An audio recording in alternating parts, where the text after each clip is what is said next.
Discovery Zone's got this excellent new Men in Black laser adventure. Save the Earth from the slime of the universe, and they'll make you an honorary MIB agent. There's this video wall, and birthdays are blasted, DZ. They're almost everywhere. Are you ready for the new DZ?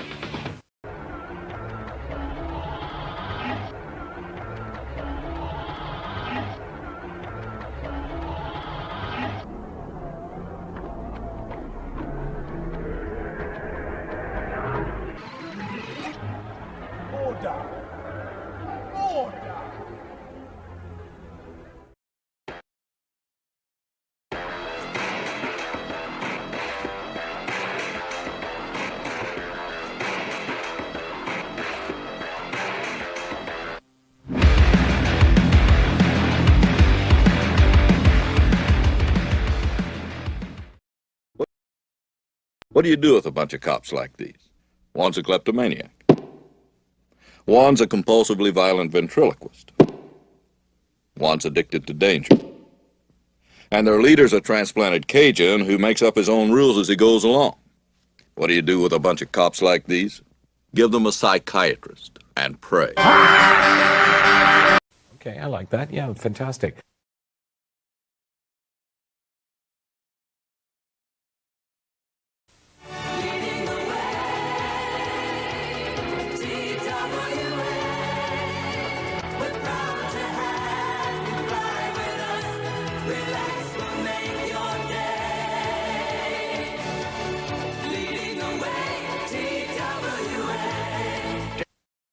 Konnichiwa! こんにちは。ボンボットファミリーと私たちのライブ放送へようこそ。私たちはあなたの視聴とリスニングの喜びのための素晴らしいショーを持っています。今あなたのホストスコッティ・ジェイロとジェリー・ケーブルにステイ・ボンバードを楽しんで覚えておいてください。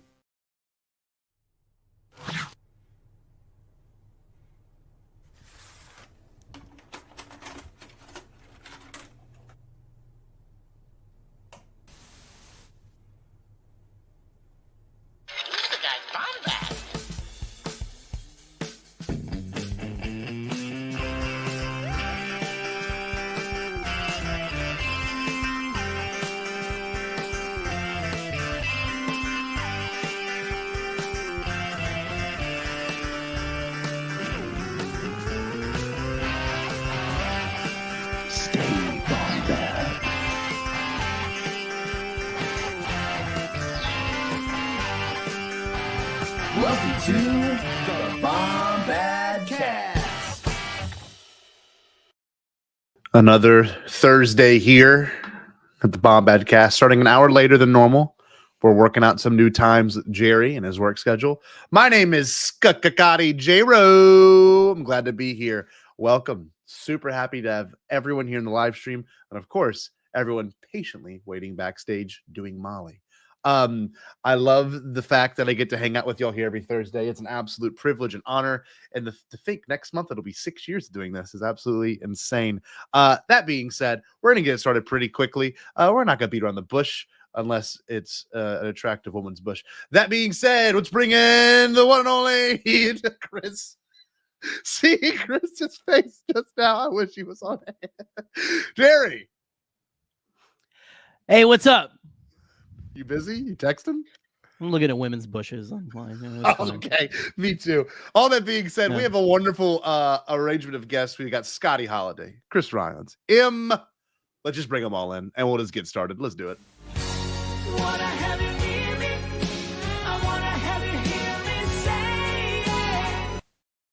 We can't beat around the bush. We just can't do that here. It can't be. Yeah, no, you don't need to. No. How we doing, y'all? How's it going, Chris? I'm good. Everything got real bushy all of a sudden. I was like, oh okay. Yeah, well, it's been a while since I've been here, so I gotta get.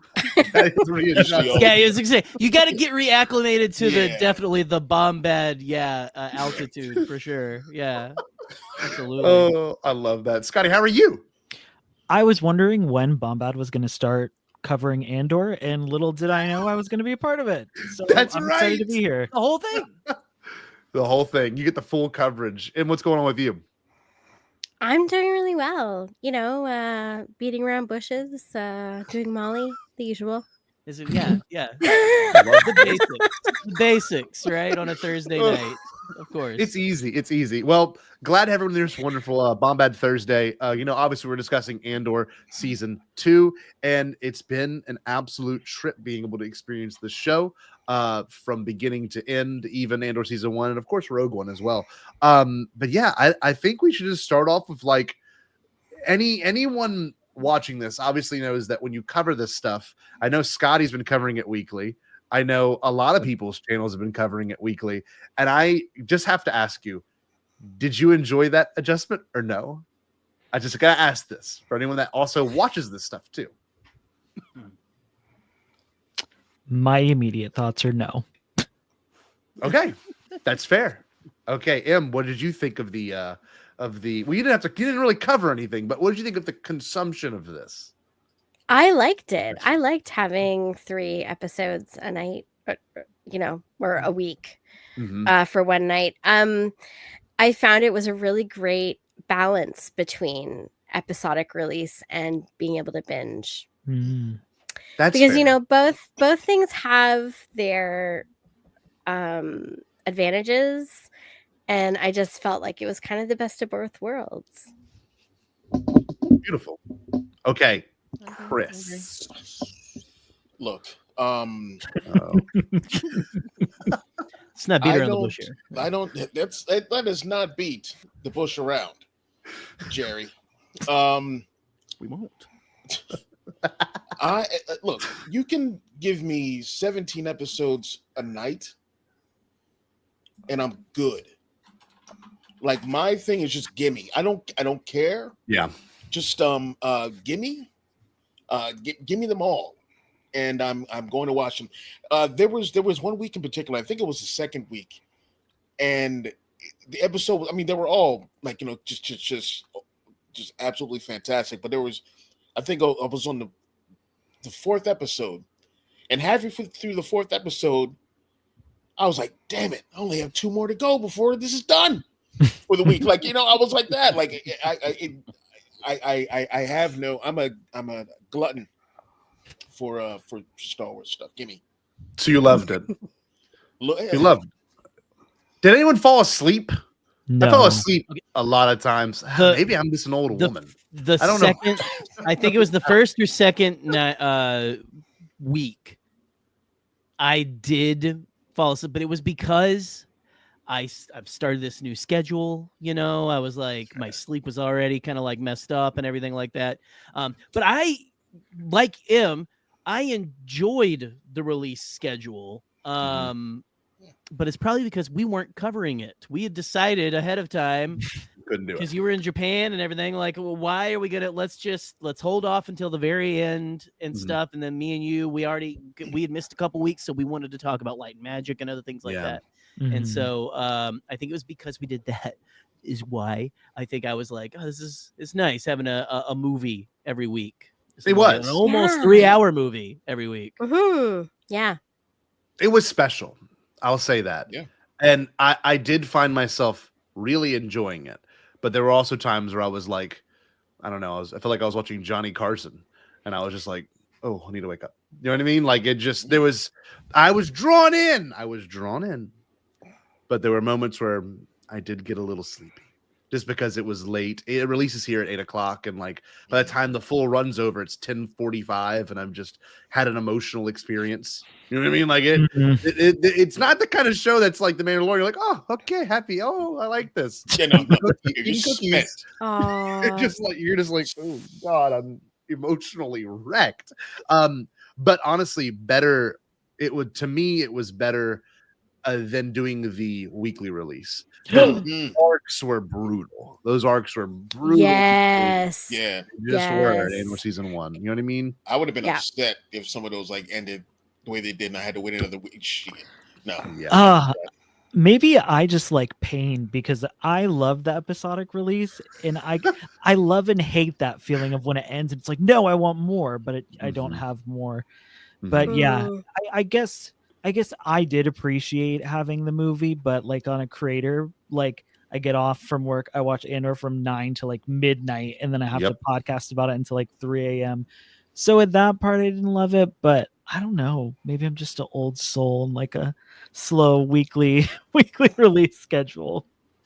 That's fair. And like the content in which, was covered through all of this show, everything from, themes to like the political aspect of all of it, dealing with legends and canon, I was so eager to see how they were going to pull a lot of this off. And the fact that they did it beautifully every episode, without doing too much, was really nice. And like, how do you tie up so many story threads? And like, some were very surprising that we didn't see necessary ends to, because there's always people that are like, oh, these people are a part of the rebellion. You know what I mean? Not that they want to. I mean, if they ever give Tony to Gilroy to their spinoff show, like you've now got like I wouldn't say Deidre, but you've got like 4 powerful women, that you can do an entire spinoff show with. You know what I mean? Yeah. So I love that. I really love that. And hey, and who knows? Maybe Dedra is starting her arc towards being a powerful woman. Narkina 2. Narkina 2. That's the actual base name, Narkina 2, which is crazy. Ended right where Cassian was. It's just incredible. Absolutely incredible. Well, okay, I guess we can get into it.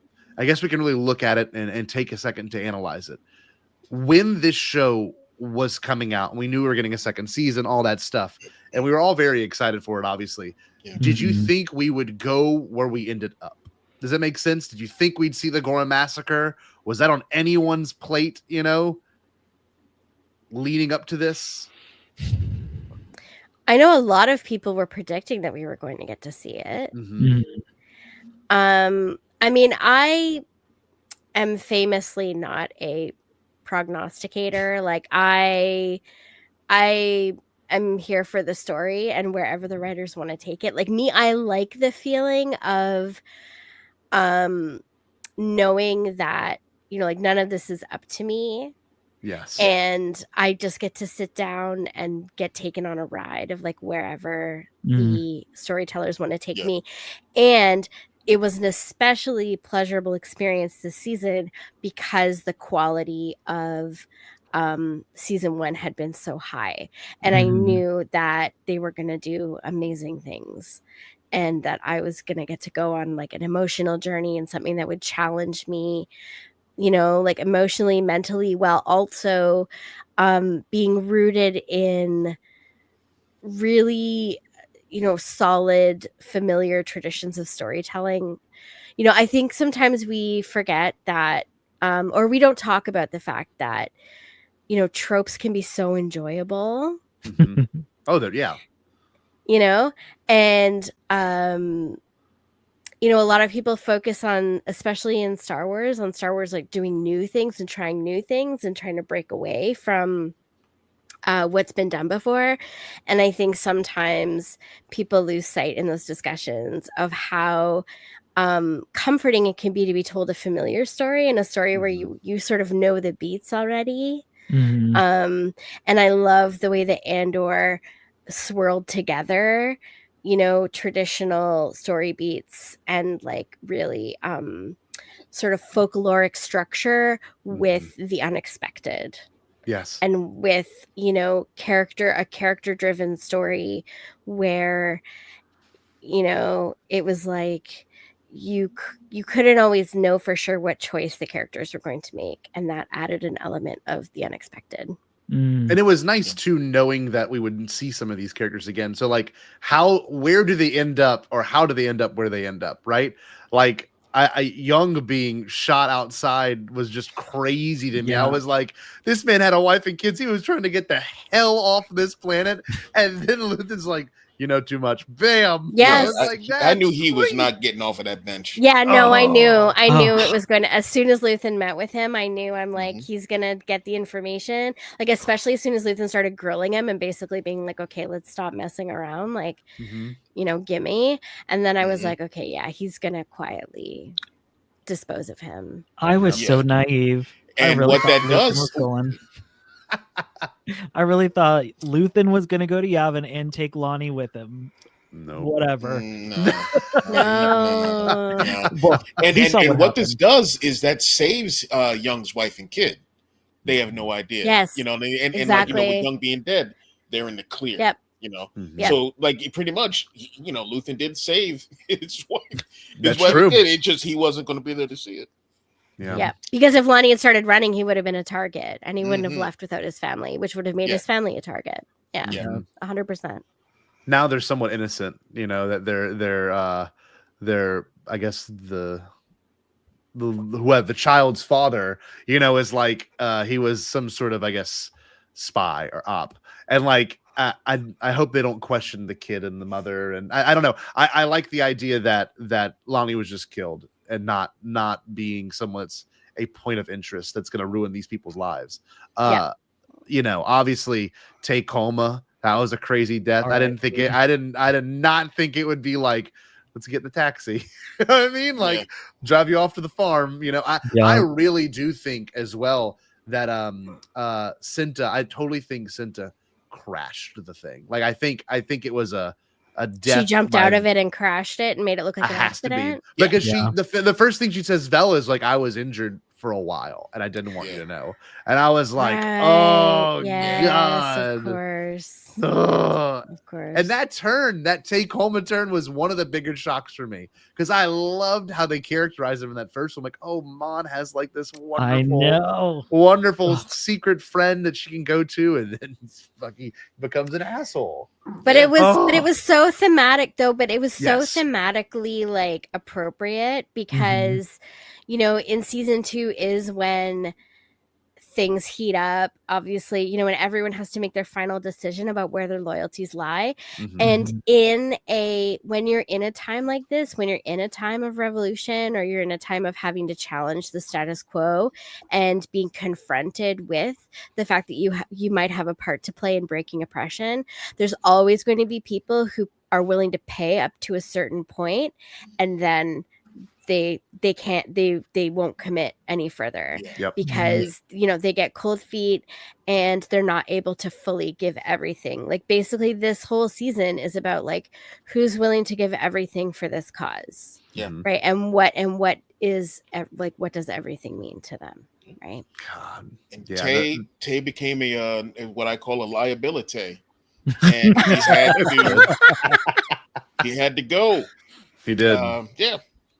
Yeah. Is there anything else anyone wanted to highlight in particular about just like the I guess the things going into this? Like, was there anything going into this that you were like, oh, I kept thinking like, how is K2 going to get brought in this? Because we had the one-off comic, you know, from almost 10 years ago now. So I was kind of like, how are they going to pull that off? But at the same exact time, I love the way they did it. I love the way they did it. You're a comic guy, Chris. As a comic guy, I was like, okay, if they're taking like a year, so and really, I didn't come just like I didn't come into this with the need to do this, need to do that, this is that. I'm like, just give me. But when it came to the comic sitting on my wall over here, when it came to the comic, I was like, all right, either they're going to do this thing, or you know, either they're going to retcon it, or it's going to happen in between episodes, and we won't see it. So it was going to be one or the other, and comics always, you know, the comic stories, you know, they always kind of get the axe. So a little bit. But what was done in its place was excellent. So I'm not mad about it. I agree. And so Scott, and like that story now can be like the cover story, so to speak. You know? Oh, that's kind of cool. This is how it happened, not this way. Oh, I like that. That's dope. That's dope. Okay. Well, also the another interesting aspect of the collection of K2SO is that it redeems Sam from having killed Cinta. Oh, that's a good point. I didn't even consider that. You know, because it's like, because it's like at the end of the whole thing, we could have just been like, Sam could have just been the person who killed Cinta and nothing else, right? Right. But he's not. He's also the guy who saves the day and procures this great character for us. Yeah. So true. I agree. So I have something that I just considered like bringing up, and I hadn't thought about this yet. It's weird to like rank your favorite arcs, you know? But is there one that stands out to y'all the most? Like, was it episodes 1 through 3, or 4 through 6, or, you know, 7 through 9? I mean, I could tell you mine instantly was the last 3. I think the last 3 were just brilliant. I just love the energy Yeah. of the last three. Yeah. I don't know about y'all. I mean, Scotty, where were you sitting? Did you like the middle? So I feel like I'm super biased because I love Mon Mothma and I always enjoy like the stories that are centric to her. So as much as I loved like arc 3, I feel like I need to say arc 1 because I really really enjoyed the wedding arc and seeing all the sacrifices, all the scheming behind the scenes, and it just leading to Mon just completely losing it because she just can't take the stress anymore and she's just succumbing to everything. I loved that. I mean, granted, the Gorman massacre, as tragic as it was, that was a really powerful arc as well. And then, of course, what was it? Her speech at the end of that. Of course, I loved that as well. So I feel like it's the first arc is like my guilty. I just love this because I love her. But then arc 3 is like, but this was like the best one. Yes, for me. Yeah, I agree with that. That speech, I mean, that was remarkable. And like the whole sneaking her out was like unbelievably tense. Even though I know the fate of all these characters, I'm watching how this is going to unfold with Bale having the secret rebel spy, I think Imperial spy, like in the mix too, trying to kill her. I was like, this is absurdly intense for me. Em, do you have a favorite arc? I'm a lot like Scotty. Like honestly, every arc had moments in it that were so powerful, moving, meaningful. But I mean, yeah, I guess I might as well go with the Gorman arc was a masterclass in teaching people how power works, like how corrupt, oppressive power works. And I think that that's an important lesson for people. So it's my favorite for that reason, because it exists not just as a beautiful piece of art and a story, but also as a teaching tool for people of the principles of how empire maintains power and the corrupt things that it does to control people. Yeah, that was terrifying to watch, honestly. Like them singing their national anthem, and like I don't know if y'all really listened to like the audio mixing of like the scene, but like that's the most blaster bolts we've heard whiz by. And so like all I could focus on was that sound. And like obviously I've never gone to war. I don't know what that's like, but like the intensity, like you could just feel you were in that moment. Everyone's panicking. That one guy screaming with his gun. I'm like, this is crazy. Yeah. I couldn't believe what I was watching in that moment. It freaked me out a little bit. I'm not gonna lie. It made it easy to like, I feel like the editing that you're talking about and the technical details that they included really emphasized experiencing the conflict rather than just witnessing it. Like I felt like a lot of it evoked empathy and emotion and put you in it rather than just being a passive observer. Yes. Yeah. There were tons of times where I wanted to stop watching because it was like so intense and whatnot. But I feel like that's one of the things that the season did really well, was just forcing people to watch these horrific events happen and really accepting that they also happen in our world, unfortunately, and building empathy, or at least hopefully making people question the things that they see in real life and give the same empathy and sympathy that they're giving these fictional characters in the real world. I agree, because there was moments where I'm like, ooh, this hits a little close to home. You know what I mean? You're just like, this is playing out right now in our real world. And I know Tony Gilroy has addressed like, it's happening now too, but like this was written like 2 years ago, 3 years ago. Yeah. So like this is about history. You know what I mean? Well, but that's the thing, is it's like, you know, it's the same. I mean, The Handmaid's Tale is a great example of this, right?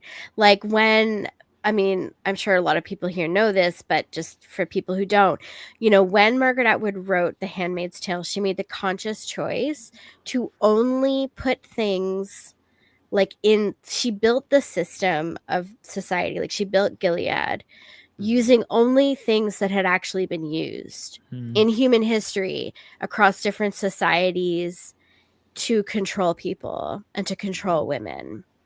And so it's like everything that you see, like even like executing a prisoner through sort of like a weird scapegoating ritual, like getting everyone to participate in executing somebody because, they're told that it's, a criminal. I mean, like, once you see the story, you realize this person was probably a political prisoner and probably did not do the crime that they were said to have done. So it's like, all these tactics of like making people complicit in the oppression that the state is engaging in, and the way people are divided and categorized into desirables and undesirables, creating an underworld where normally forbidden things are permitted so that elites can like blow off steam. And it's all a way of maintaining control, right? And so I think that this same principle comes to bear in Andor, because like these systems always play by the same rules. They always have the same underlying principles. Fascism works the same way. It has the same rules. It uses the same tactics everywhere it pops up. And it's going to continue to pop up. And, it's like you have to keep fighting it back, right? But it's like, it's cyclical. Human nature is cyclical. Human history is cyclical. So it's like, all of the things that Tony Gilroy is portraying in Andor are things that have happened, and they're things that probably will happen. That's the tragic part. Yeah. No matter how much a show warns you, or anything you read or watch, like the part that got me with that arc in particular was the news coverage of it. And made me sick to my stomach. I was watching it going, holy, they straight up address the Fox News of it all. Like just the whole these terrible people decided to revolt against our glorious empire. I'm like, oh my! And they're in cahoots with the rebellion and all that kind of stuff. Like, it was nuts. It was the propaganda of it all. Oh. And even even when they're talking about how tensions are rising and there may be a strike and blah blah blah, and it's like, okay, but you're just talking about things that haven't even happened yet. Yes, like this, like you're obviously you're just setting the tone. That's what you're doing. You're not even recounting factual things that have happened, which is what the news is supposed to be for. You're setting the tone and convincing the populace of this, and that is how you're being a tool of the oppressor. By creating manufacturing consent. Pour one out for Noam Chomsky. And we saw that, and we saw it kind of with Edie Carr, Cyril's mom. I was going to say, the vessel. Yes. Well, that's well, but here's the thing. So, okay, I have an opinion about that scene, which is that, so some people that have talked about the episode, I heard them talking about how they believe that in the timeline, Edie is watching the massacre as it's happening, and she's just worried about Cyril. But the way that I interpreted it is that it's done a little time jump, and she's already learned that Cyril is dead. And I think that scene was supposed to portray how public sentiment is solidifying against the Gormans. She's the person that's being fed this propaganda, and she's going to accept it, and then she's going to go out and live her life and have discussions with other people and spread these ideas, and it's going to be all the more calcified because this is Fish said Noam Chomsky's still alive. I know I shouldn't have said it that way. I just meant a tribute to him. Libations to Noam Chomsky. Anyway, so it's and it's all the more calcified by her pain and bitterness at losing her only son, which is a justified pain, right? This is what makes it complicated, is it's she's not angry and vengeful because she's a mean person, which she is, but that's beside the point. She also has a real compelling and justified reason to believe this propaganda, right? She's sold on it. Her son's been there, and she even in those scenes were like, those Gorman's like, oh, I don't know why you're there. You should be back on Coruscant. And I love the characterization of her like being prim and proper, and then you're watching her eat food and make a mess and like breaking a cake up with a spoon. I'm like, this is incredible. And this is so much nuance. And even Dedra being like, oh, well, I saw Uncle Harlow's criminal record, and that's not something you want me to bring up. It's like, they're not perfect, but she acts that way, and she's fed these things. It's just so funny and unfortunately relatable to see. Oh, yeah, it is. Certainly. Chris, I wanted to ask you, any particular arc that stood out to you in this whole season?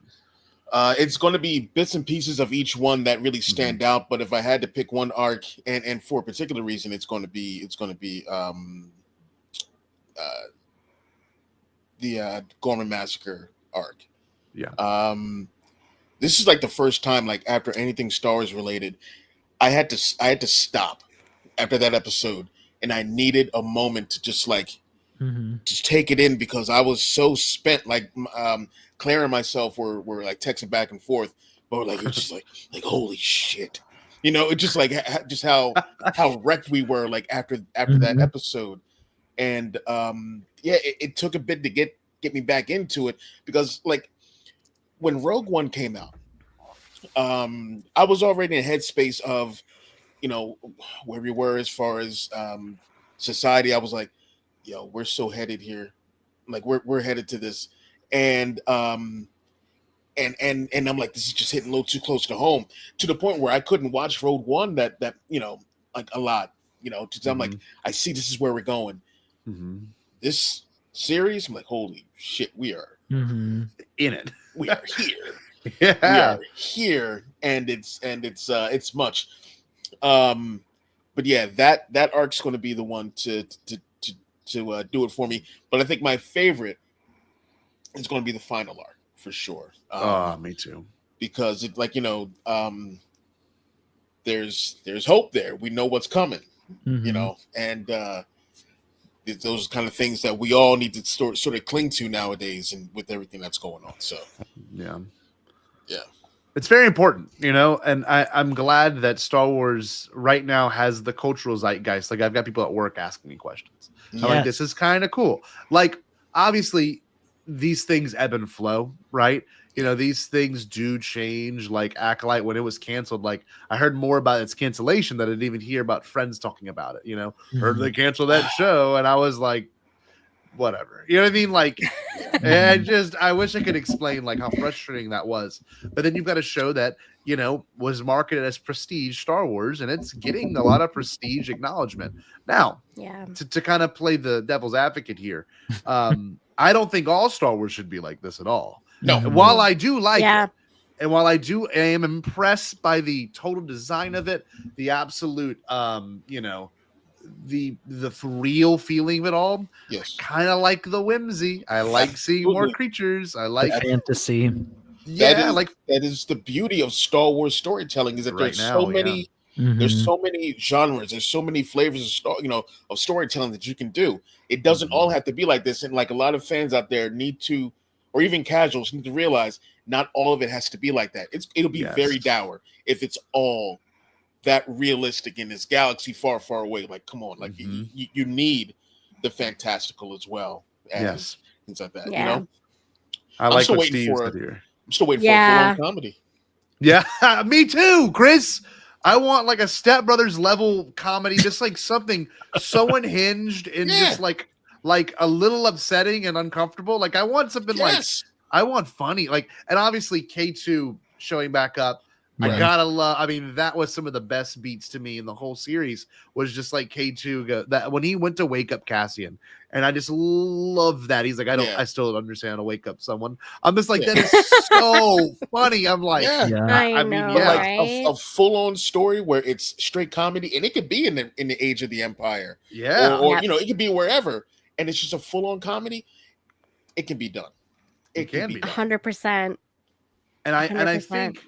I'm glad people can cling to this show. This show obviously has like a West Wing kind of vibe, and West Wing was even goofy sometimes.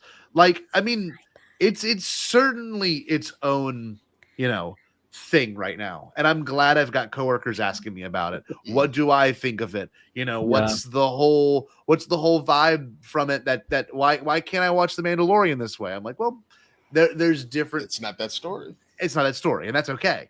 And you know, if you're watching Star Wars just to have like a, you know, I don't know if anyone's ever watched A New Hope, but A New Hope's pretty damn goofy. You know what I mean? Like, it's not like the origin of this was rooted in like seriousness. You know what I mean? Yeah. It's not The Godfather, you know? Real quick, for Brian Fried, Lego Star Wars, absolutely, but yes, like something that's canon, live action, straight up comedy story. Solo had its moments. I was going to say, it has moments, but I mean like a whole absolute 100% comedy. It could be done. It would be great. Nothing's better than a comedy that gets you a little emotional at the end. I hadn't watched Superbad in maybe 5 or 6 years, but the part where Michael Cera and Jonah Hill's character like getting that huge fight, I was like, oh shit, I forgot like how intense this actually is. Yeah. And I didn't realize, like, I guess I watched it years ago. I didn't think about it, but watching it now, I was like, I'm a little choked up. Like, we've all had our best friend fights. And like, even if they had that in the middle of the Star Wars comedy, Chris, that'd be awesome. Like a best friend fight. Make it a reverse thing. Like, you know, there are moments of drama in the comedy instead of the other way around. Yes.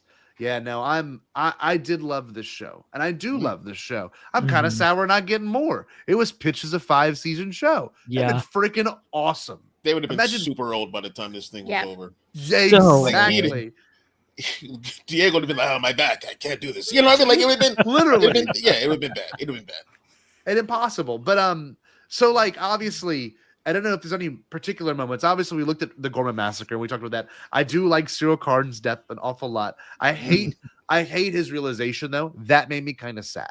In a sense of like I was like, oh my God, like his whole life's a lie. Like he just he thought that this empire that he stood for was all about peace and prosperity and respect. And like, that's like people who join the army or any sort of, you know, militant force, like a police, like even like a police team, like you join it thinking you're going to be upholding the law and respecting the law. And, you know, hey, a couple of my friends got killed, you know, I need to avenge them for being killed. And then, you know, you become the very enemy itself. It's like, Fafo.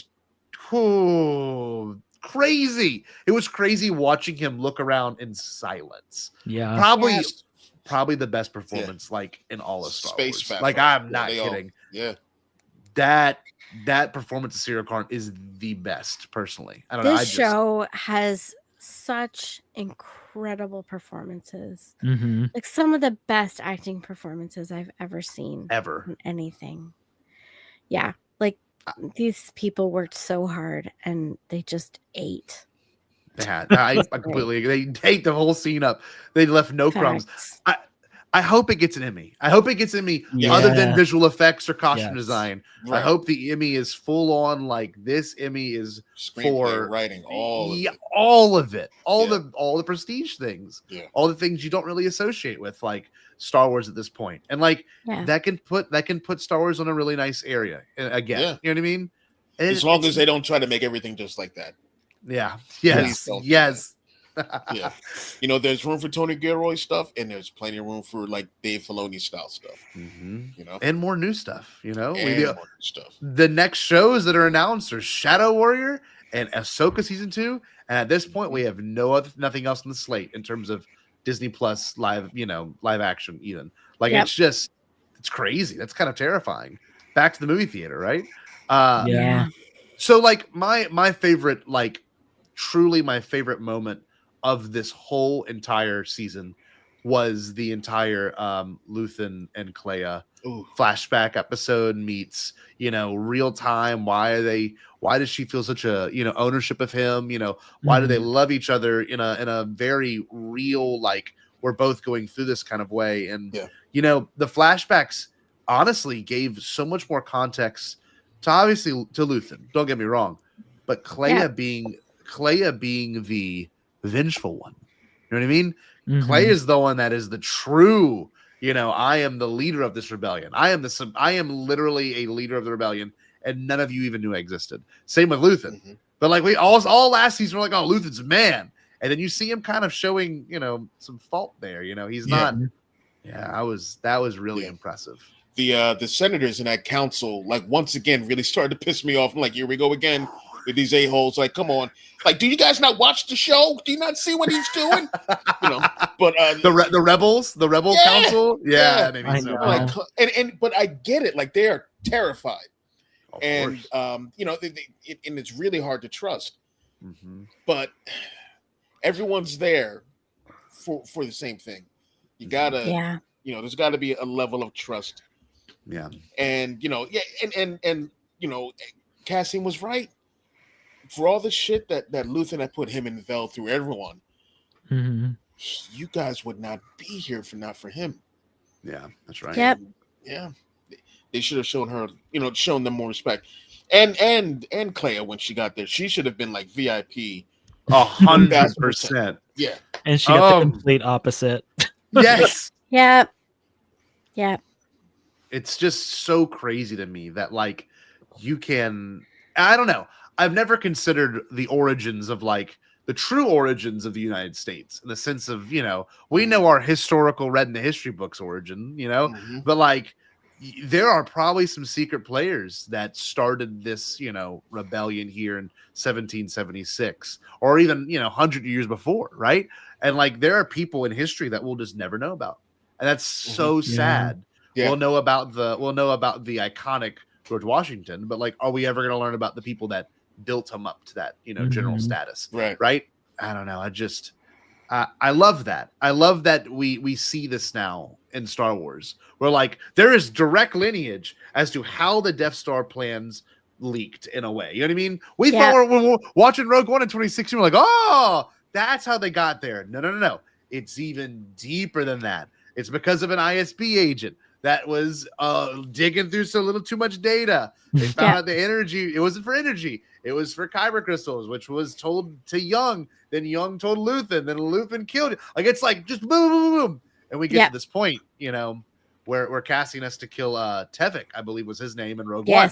And, like, so much of this is built on deceit and, like, who you can and can't trust. And just absolutely fascinating. Absolutely fascinating. Yeah, Brian is like, Holly wondered if during A New Hope medal ceremony, the Clay is at the back. Just roll her eyes. 100% she was. I need a novel. Someone's got to write, like, what happened to her. She was like, who are these children? Yeah. What about me? What girls? Yeah. That's so interesting. I actually didn't even consider that. Like, are they there? Will we get? Hey, Jerry, are we going to get a continuation of, still alive? I know. All right. Good. Jerry, what happened? You left for a second. Can you tell the audience? Well, I mean, I was trying to just be, magic of cinema about it and stuff like that. But there was, for the first time since I've been up here, a goddamn tornado warning. Ooh. There was like an insane storm that cooked up right as we were starting. So the sirens like and the worst everything. is past. The worst is past. Did you tell the and tornado all that you're live streaming? They gotta. I was like, I gotta talk Andor. This is the one night I picked to talk Andor, and God's like, no. Well, and at least they kept your Wi-Fi. God's least. That's right. Yeah. That's fair. That's That's right. what I was Have afraid of Wi-Fi. happening. This is the important thing. Well, like I'm on the second floor of my apartment building and stuff, and so I was like, I need to know if I need to, I don't know, jump down the stairs or something or whatever, So, yeah. Okay, we talked about a few things in your absence, so I want to give you an opportunity to I bring think this so. up as well. You probably did. I was gone for bit. like almost 45 minutes. We've just been waiting in silence for you. Yeah, just sitting here looking at each wouldn't other. that be great? Wouldn't that be great? Okay. No, it's all good. It's all Oh, good. Fish. Luthen was a sergeant. Yes. He was a sergeant. Now, Lear. was he a Sergeant Lear. separatist? What a name. What a name. Was he fighting for the Republic? Was he a separatist? Was he? No idea. This is An where Imperial? I'll bitch a little bit. This is where I'll bitch a little bit. That was so like I was just so up in confused the by air. that. Yeah. I was like, what is happening? And it's like you can hear like I heard like this is the nerd I am. I recognized the fucking blasters as like I was like, oh, this is like Clone Wars era like sound effects and stuff like that. And then but they're like clearing out civilians. They're like killing. They're basically doing a genocide. They're doing a genocide. Yes, they're genociding. Yes. and I was like, dude, do we ever like? the Can I get chatter an on the episode guide? radio Can I get like D Groot like Yeah. talking about like what the fuck Luthen was doing? Like, was the he like? chatter And on then the the guys- radio and Oh, it was was brutal. Yeah. it was It was brutal. The so screams. That was like one of the hardest things to listen to. And for me, yeah, like Scotty, the screams were horrible, but also the cold, calculated indifference with which these people Oh, yeah. were describing their tactics for like literally killing everybody. Look, we're inside. gonna go clear out this. We're gonna clear out this area real quick. I'm like, oh my god. Well, the other Strafe thing the too. ridge, there's more, strafe there's the more- ridge. There's more in the building. See, Yeah. My thing too was like, in terms of time, right? And this is where the canon junkie in me comes out, Jerry. I mean, you know that's your bread and butter. How are Right. there already stormtroopers there when Clea was a little girl, and like you know they were full on like this is the final phase of stormtroopers, and they just gunned down that little We got boy there and the very family. quickly. It was like the year after. That really threw me the- off a bit. the Trying I to was do like, it. because I'm like, if They they were match up arc- with Bad Batch, like where they were with their troopers and Oh, like maybe the uniforms. the TK, TK, yeah, I was Yeah. like, that would be really awesome to see. I would have lost my mind actually. Oh, dude, that you would see have been those the in live coolest. action? I love Yes. those. I love those. That armor. Oh. But yeah, there's just a few things like that I was very curious about. But I do love it is confirmed that planet with the tank explosion was Naboo. Yeah.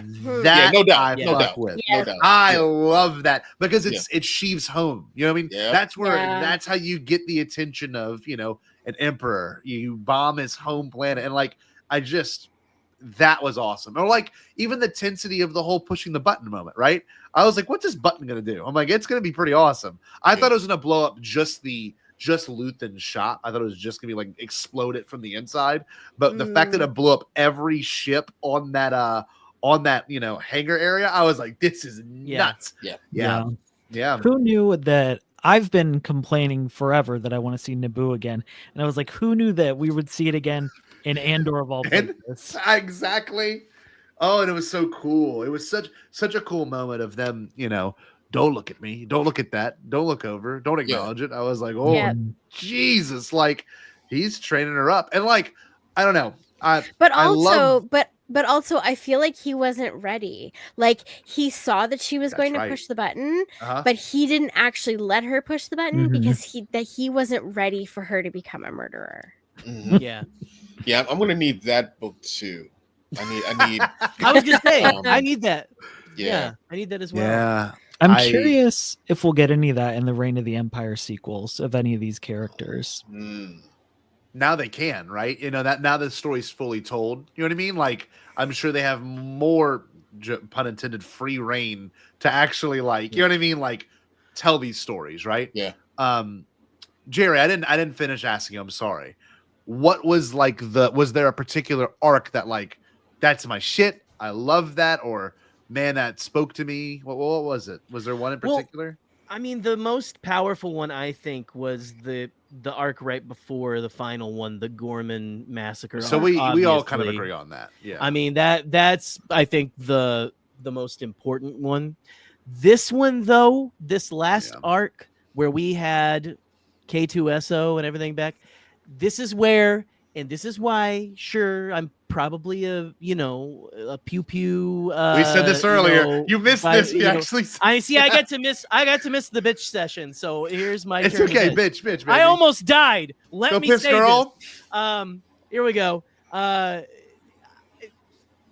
That was like I loved the whole show. I thought the whole show is maybe the best Star Wars thing that has been made yet. It is like high quality writing, high quality acting, high caliber everything. Everything is at the top of the shelf. Yep. I really like these last 3 episodes. They felt like Star Wars. Not that the rest didn't. Right. I think it was needed. Well, Yeah, like it was I needed. would put. I had my headphone in every now and then when you guys were kind of talking, kind of catching little bits and pieces. I think Chris, I know that you were saying something about like how Star Wars. The reason why I like Star Wars, and I think most of us do, is it contains multitudes. You can have. I love that we can have these like spy thriller stories and stuff where it's just like a I don't know, like someone from the San Fernando Valley is the only Force user. who like was reading Cassian's vibes. That's fine. I love that. You know, like Trader Joe's she employee. she was the #1 seller of turquoise there on the base as well. And I love Turquoise that for her. silver jewelry. That's right. Yes, Totally. exactly. Well, it just really like vibrates your harmonics and stuff, and it was really great. I loved that. She Far out, definitely man. sold crystals. Yeah. But yeah, no, anyway, sorry. She was in charge of the kombucha mother. She was, yeah, she definitely was. And I tell you what, I think that you know what she was doing when you first pull in there? She was rubbing essential oils on that guy's shoulder. What she was actually doing. So, but anyway, Fuck, that's funny. I love that we can have that and have this, but like and then my other gripe, and then I'll be done, and then we could be positive again because this is an incredible show that says a lot of really important things that shitheads need to hear. That this is what Star Wars has always been about, and we have to like take the cover off so you can fucking see it. Yeah. You know, here it is, fascism bad, and America going down fascism path. Here it is. But I don't know what Tony Gilroy has against aliens. I don't know I don't know if he feels like that he can't until the last one. And I love that we got the live action version of the grandma of the grandma who remembers when they invented chocolate from SpongeBob. Yes. Yeah. She tied an onion to her belt because it was the style at the time. Yeah. Just like I love that that also she just like looks like just a regular old person like who is just like in their almost nearing 100 and like you know she had that chew that old people have where they don't have a top jaw. It just like all goes like a cow. You know, we're all gonna get it someday. We're all gonna like go like liquid jaw. But anyway. Yeah. I'm rambling at this point. No. I like that shit though. Absolutely. There was a lot. I will say there was a lot more aliens in this season than there were last season. Yes. I had a weird beef that I wanted to talk about that I wonder what y'all think too. In the episode where Mon Mothma's leaving the Senate, I found it odd that there were the majority of the senators who were speaking in favor of the Empire were alien senators. And I'm like, this feels more like the humans bag, if you ask me. Yes. Honestly. In Star Wars, it's different. It's like the humans are like humans on Earth, in which we have all these faults and fallibilities. And the aliens in Star Wars, I feel like, are more upright, if that makes any sense. Like they're the more oppressed people. So I found it odd that there were like an odd choice that was aliens for the most part.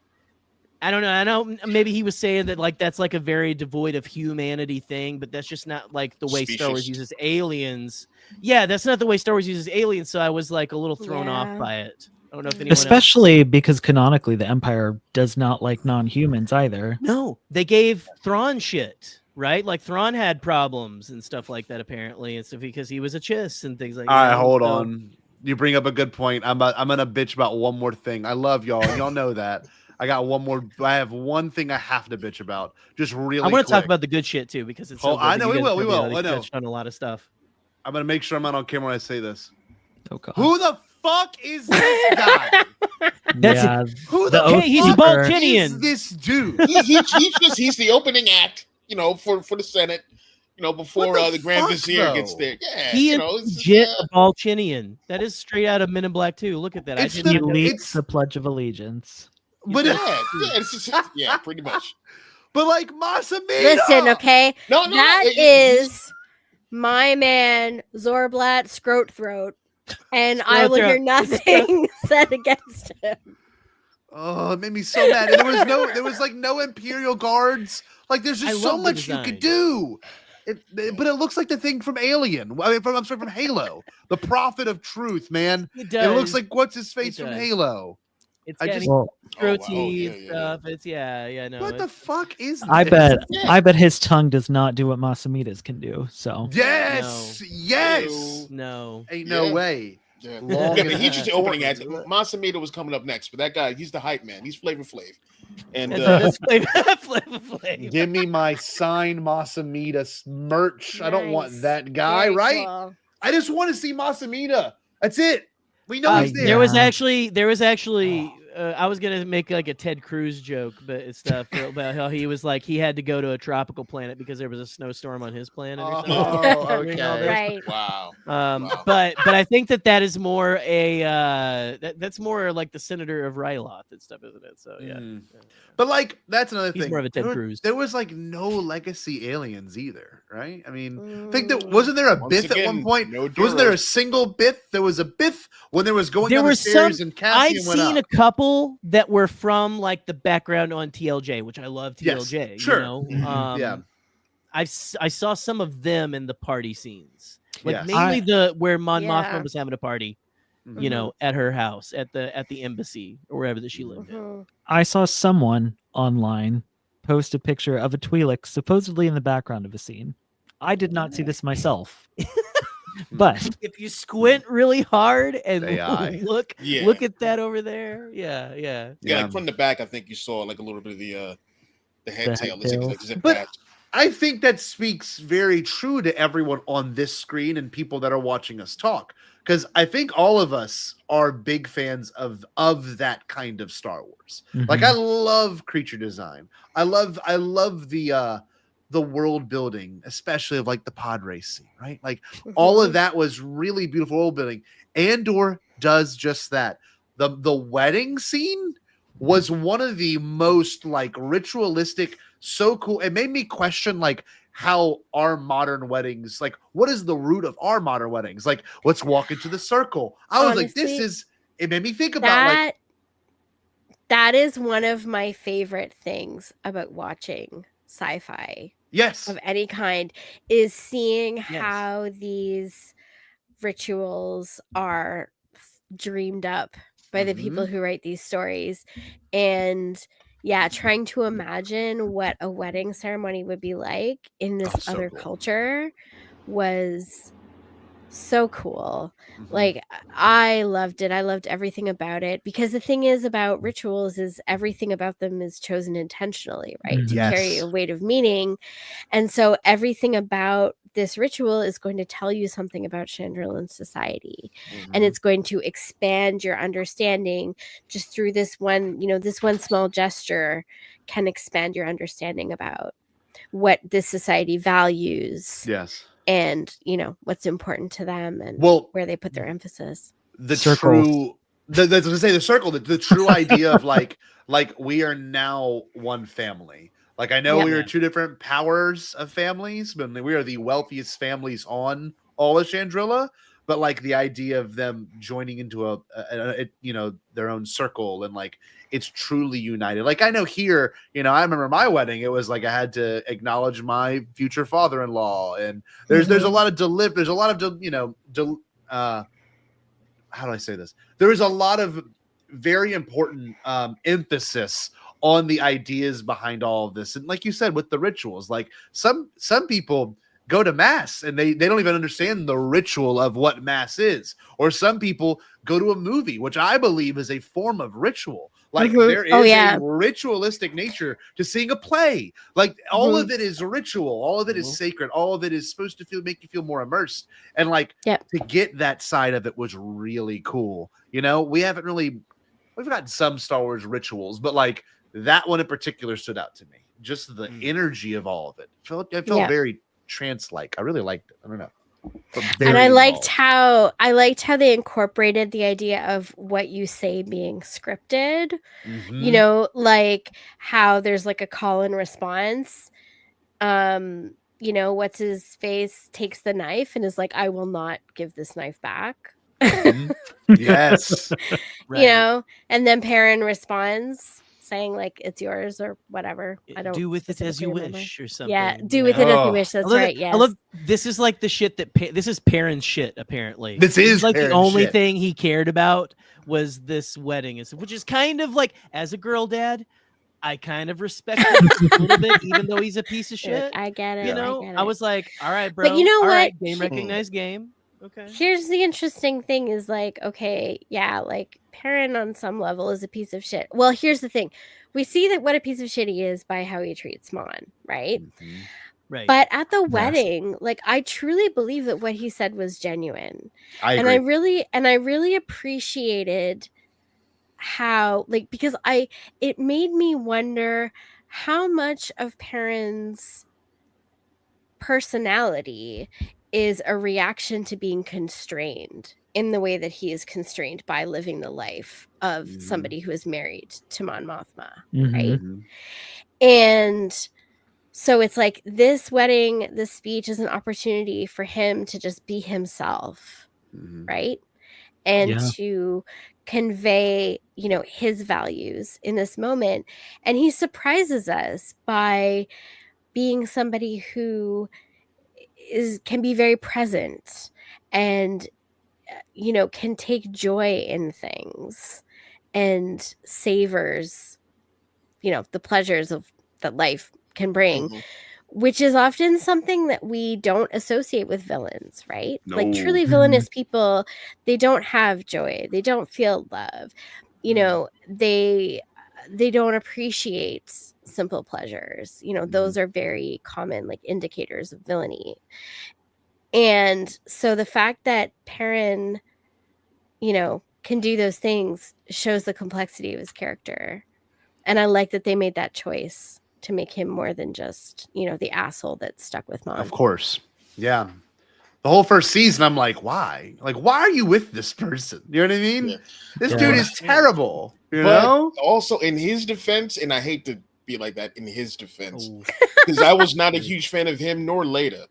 But for them, Mon's been leading this double life, and to them, she hasn't been present. You know, Yeah. So so they they will gang up on her or something like that, and just treat her like shit. And us, as we know who she is and what she's going to do, we're like, hey, come on. But to them, it's this is my mother, this is my wife, and she's not present for us. And Right. you know, I totally get that. Well, remember with Leia and stuff in Princess of Alderaan, where you know she's like going through the same thing, and she's like, she like. Oh right! Oh yeah! I did. She struggles. She struggles to understand why her parents are so preoccupied, and but she feels. And she like. Go ahead. I'm sorry, Em. Yeah. Well, yeah. So yeah, it's like she struggles with understanding what it is that's preoccupying them, and sometimes it makes her feel like she's not important because there's something that's more important than her, right? But go on, Jerry, with what you're going to say, because I have a feeling it's going to lead really well into what I just said. Yeah, no, it's exactly that. It's like, but Leia is Leia, and I mean, we don't have anything from Leda except for what we get in this show. I would love to see a check-in with Leda, like later on towards the end of things. Give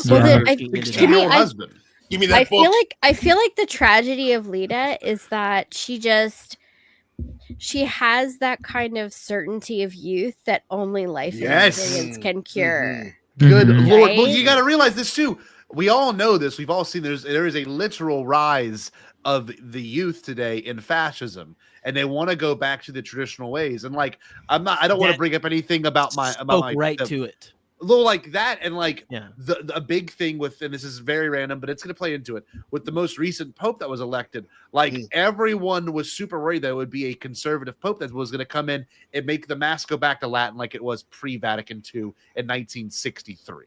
So like everyone was scared of that, right? Everyone, at least in the Catholic Church, was. And of course, I'd imagine people that aren't part of the Catholic Church probably freaking scared of that too. Like we don't need to see more rises in this kind of right-wing fascistic thinking. We see it happening in Germany right now. We see it happening in the United States right now. We see popular artists, Kanye West, like putting out songs and things that are about this rise in fascism. So like you see Leda and you go, you're just naive, sweetheart. Like you and look, I'm gonna be real with you too. I teach middle schoolers, and like these kids come from houses where like ride or die Trump supporters, right? And like that's all they know, right? And I'm never gonna fight them. It's not my place to do that. But when they leave school and they follow Mr. Jar on social media, they'll go, "Oh, okay, wait a minute, I didn't think about that, Mr. Jar," because like I'm pretty okay with sharing my thoughts on that shit.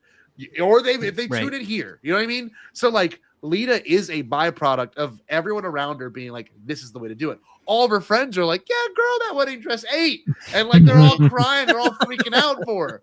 But like, she knows what it's like. She's literally sitting there at that wedding crying, like, "I can't." He's such an asshole. He's such a dick. He's a child. He's a child, and you're like, Yeah, they both girl, fucking are. You're a Yeah, child they're both too. children. They 100%. both are. Oh, Yeah. My heart broke. The scene where she's about to walk out and stuff, and is that don't even do it. And I was like, this is like, oh, is this where they finally connect? And she finally like see that Mon has their best interest. And when she threw it back in her face, oh my god, like I wish you were drunk. Holy shit, that wrecked me. Fucking brutal. I need to see when she finally wises up. I need to see when that happens. If it's post Battle of Endor or whatever, give me that book. Give me all the books.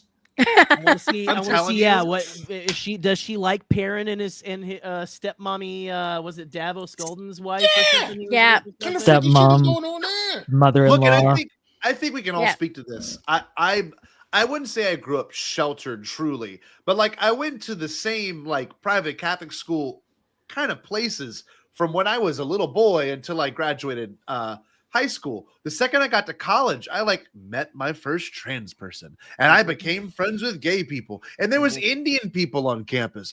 Oh, wait a minute. That's a Chinese person. We don't speak the same language. Like everything about my life changed at 19 years old. And like literally Lita could be the same exact way. Just give her 4 more years. And like she'll go out and go, holy, send her to a liberal arts college. She'll realize like she knew nothing. Yeah, she will get a divorce immediately.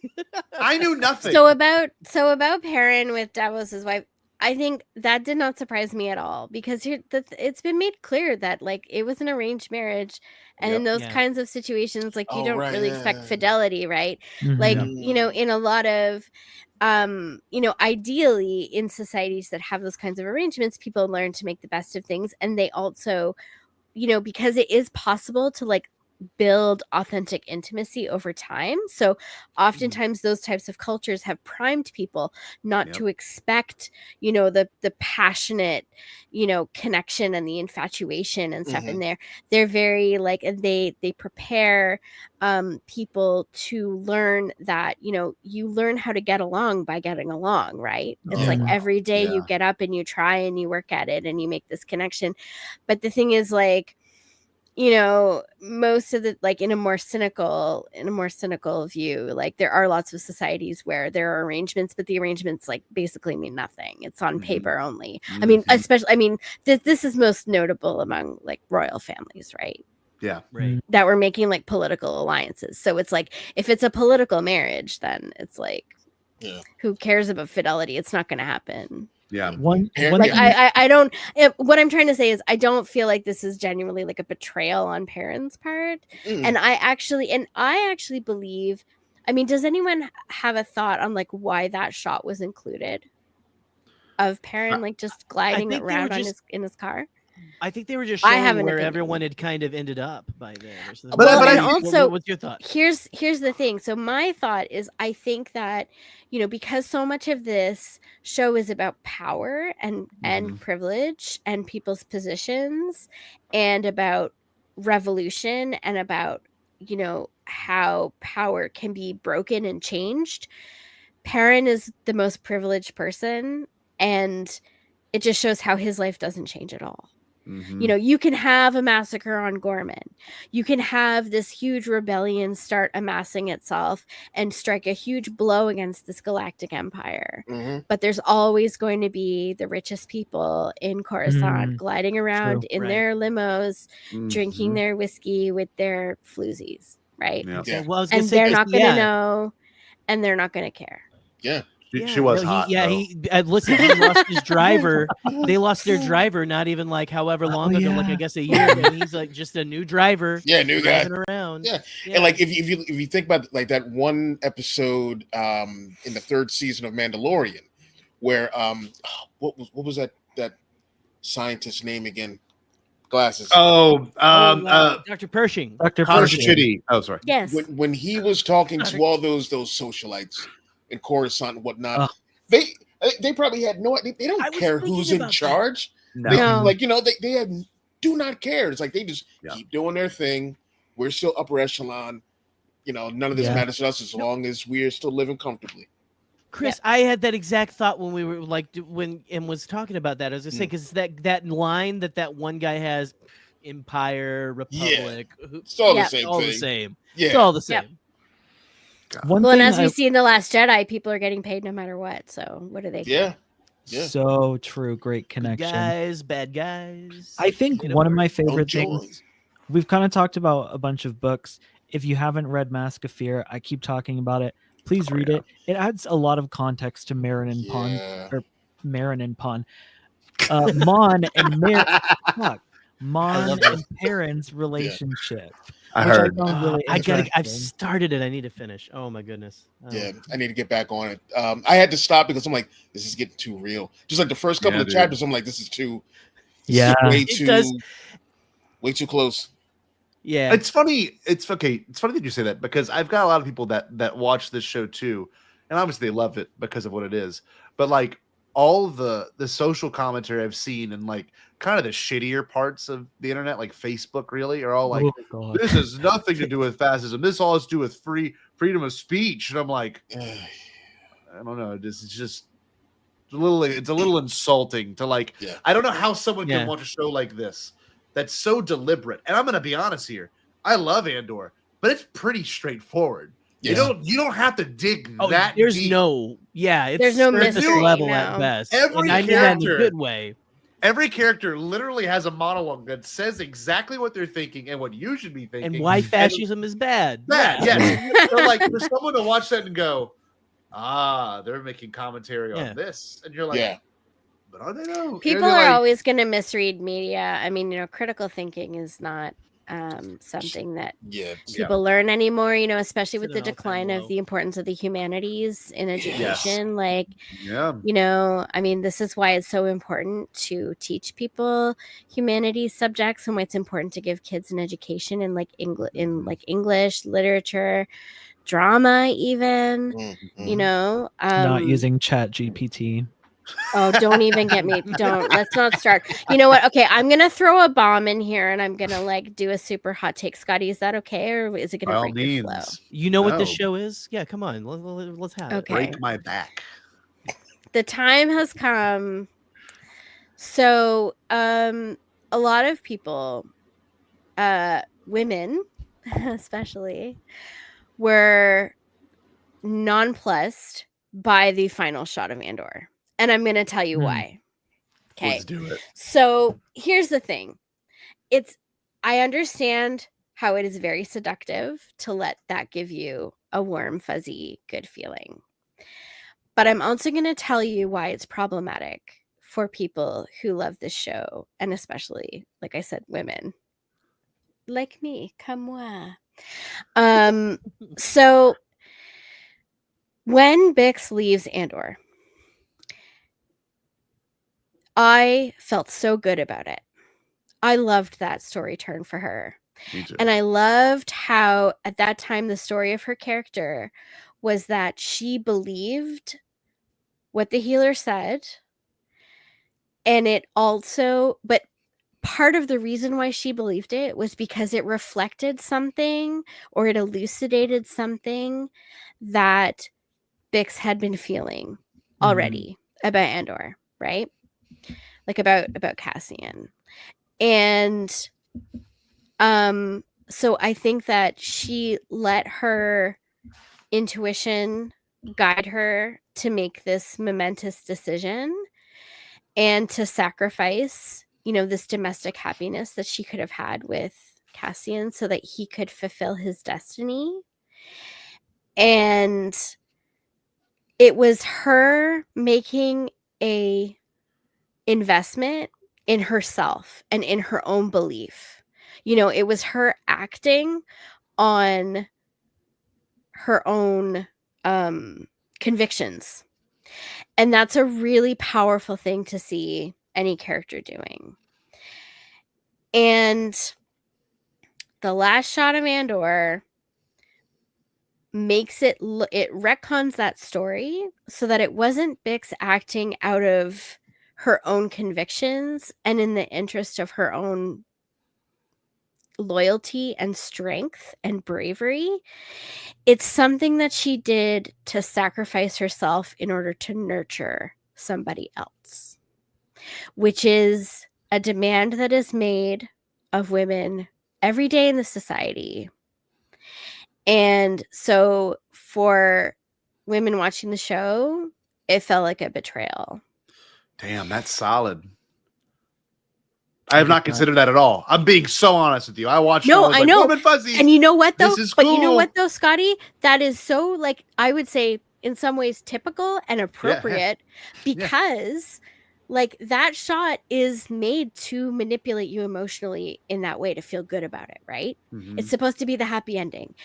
And it also, and the other thing that it retcons is it retcons the death of Cassian Andor. Mhm. Because we've seen, because here's the thing, we're like the people who made the show, they knew, like, they weren't Star Wars fans famously, but they could not have escaped the legacy of Star Wars and how important these stories are to a huge fan base, and how the cultural significance. Mhm. And I'm 100% certain that they were invested in giving everybody a satisfying ending, which I've said this on Blue Sky, so you can go check my Blue Sky replies if you want to see. And so I think that they did that because they were like, okay, we're going to give the people who watched Rogue One and are still and feel sad about the death of Cassian Andor, we're going to give them like a little handful of M&Ms. Yeah. Because it's like in a way. There you go. Go fuck off. Like, Here you go. It's like, because it's like, okay, so this isn't the end of Cassian Andor. Cassian Andor is going to live on in his In the progeny child. with Bix, Mhm. right? Right. And so it's like this piece of him that still gets to exist. So it's kind of like they entered a little cheat code, right? We could have had this incredibly, especially because the other thing that kind of surprised me is how compressed the time was between the ending of Andor's show and the beginning of Rogue One. Oh yeah, it was. Yeah, no it's time. nothing. Nothing. So it's like, they could have given us sort of a more bittersweet ending where it's like Cassian is like, he's taking off and we know where he's going and we know what he's going to do and we know what's going to happen. Mhm. And then at the very end, we get this little judo flip of like, okay, no, that wasn't the end of Cassian Andor. Mm-hmm. Right. Truly. Yeah. Yeah. So I think that, so that's what I have to say about that. I think, brace yourselves in the coming days for like discourse about this. Yeah. And I just hope that if you meet people who have an issue with the ending for that reason, you can give them some grace and some understanding, because it was very powerfully engineered to be something, popular, satisfying. Yes. Yes. Something that will generate positive feelings among the fandom. Mhm. But there are problematic aspects to it. And I think it's important to acknowledge that and talk about it. And that's what I wanted to say. That's beautiful. I genuinely had not considered that. I mean, now that you said it, I can see it fully. Mhm. Even the principle of it all is kind of, and there's some things I agree. Like, why not both? If you can have both, but at the same exact time, I can see how that pissed you off. Truly, I honestly, and I feel Yes. both. Like, Yes. I actually had that little champagne bubble of joy, right? Yes. When I Right. first saw it, but then it's like it leaves you, and then like it kept creeping into my mind about how this changes the context of her deciding to sacrifice Yeah. the relationship with Yes. Caspian. Yeah. Yeah. that is a difficult topic to tackle, and I had not considered that in the honestly in the multifaceted show that we have and all the shit we've seen, all the fucked up relationships with Deidre and Cyril, like all those crazy things we've seen in the show. I did not consider that being one of the more not unsettling, but one of the more uncomfortable parts that it can represent. And I didn't even think about that. And like this show has done a lot of that, you know, on a personal, on a I guess macro and micro level. This show has really danced with a lot of weird things that we haven't seen in Star Wars, you know? Like and if you want to be real, this is actually kind of a really even weirder one. Like, you know, Luthen and Clea, like obviously it's platonic. There's nothing, I don't think there's any sort of weird relationship there. But like it's Grogu and it's Grogu and Din. I literally said this. I was like, go watch Bad Batch, go watch Mando. It's that. Like they did it again. They did it again. You know what I mean? Like for everyone that's like, this show is so simple and this show is so unique and special. Like, nah, they just pretty much did. They just showed you that the entire relationship between Clea and Luthen for the past, you know, what would be 24 episodes has all literally been, you know, Mando and Grogu. Just like just the opposite. It's like the I know where you stand, I know what you want kind of thing. Whereas Mandalorian's like, let's get to know each other. This was very much like, Clea was the bad bitch the whole time. You know what I mean? And Luthen was like, okay, well, I guess we're in this now. But that's okay. I like that. And there's also some other subtleties the show has that I think, you know, can be acknowledged and addressed. I don't know if anyone else saw something unique in their own viewing experience of like him had. Oh, Chris, here we go. And it's not major, but I've always had like this love to hate thing with the Empire. Like always. Like I was always a fan, you know, of the Empire in a way, like, you know, the aesthetic, the you know, the stormtrooper, you know, armor, this and that, you know, that's all cool. But I knew that they were the bad guys. Right. I said and meant it with my whole heart, man, fuck the Empire. Like I said that watching this show, like it's you know, it went from love to hate to, no, I hate these motherfuckers. Like this is yeah, like, this is really bad. Like it's bad, you know. Well, it made explicit a lot of things that had only been implicit before. Yes. Right. Yes. It's like everybody knows what empires do. Yeah. But this absolutely like made it clear the type of, well, I mean, the fact of like manipulation, genocide, propaganda. It's like right in our face, right? Attempted yeah, it made us confront those situations. Like the sexual assault. Yeah, for sure. Oh my gosh. For sure, Fish. Yes. Yeah. That was a hell of a scene to watch. That was it was extremely harrowing. And I also said this on Blue Sky. I don't know if any of you saw it, but the fact that she said out loud he tried to rape me was so powerful. It was. And it really showed her strength too. Like her, again, it's her conviction, right? Like she knows what was happening and she can name what it was truthfully, right? Without euphemism, without dancing around it, without trying to spare the feelings of the people who are going to hear her from having to hear this extremely disturbing thing, right? She's refusing to give people that comfort. Yeah. And that was an act of strength that I love to see in her, especially because the fact that she had been tortured and traumatized, right? Yep. So it's like we have this, and I feel like it was written that way to show that she is taking a journey back to healing from being traumatized. Because often there's a trope in these shows, you know, of people who get traumatized and they're just broken and delicate forever and they have to be handled with kid gloves, right? And that they become the person who was the victim, and that's like their label forever. Yeah. And I feel like they really wanted to show the wholeness of Bix and her inner strength in being able to rebuild and not be this cowering person who is afraid all the time. And even after going through this extremely harrowing and horrifying experience, she's able to stand up and speak the truth, which takes a lot of courage. Oh, that in particular, but also the scene where she goes and kills the oh my gosh, her torture guy. revenge. Her revenge. I literally rewound it and watched it like 4 times to the point where you could actually see her I could see her in the corner. Oh wow. Even though the light's off, you can see there's something about her that's glinting. It's like something that's light colored on her jacket or her weapon. And yeah, like I've rewatched it so many times because it was so satisfying and I absolutely loved it. And I love that she was I love that she was the one who did it.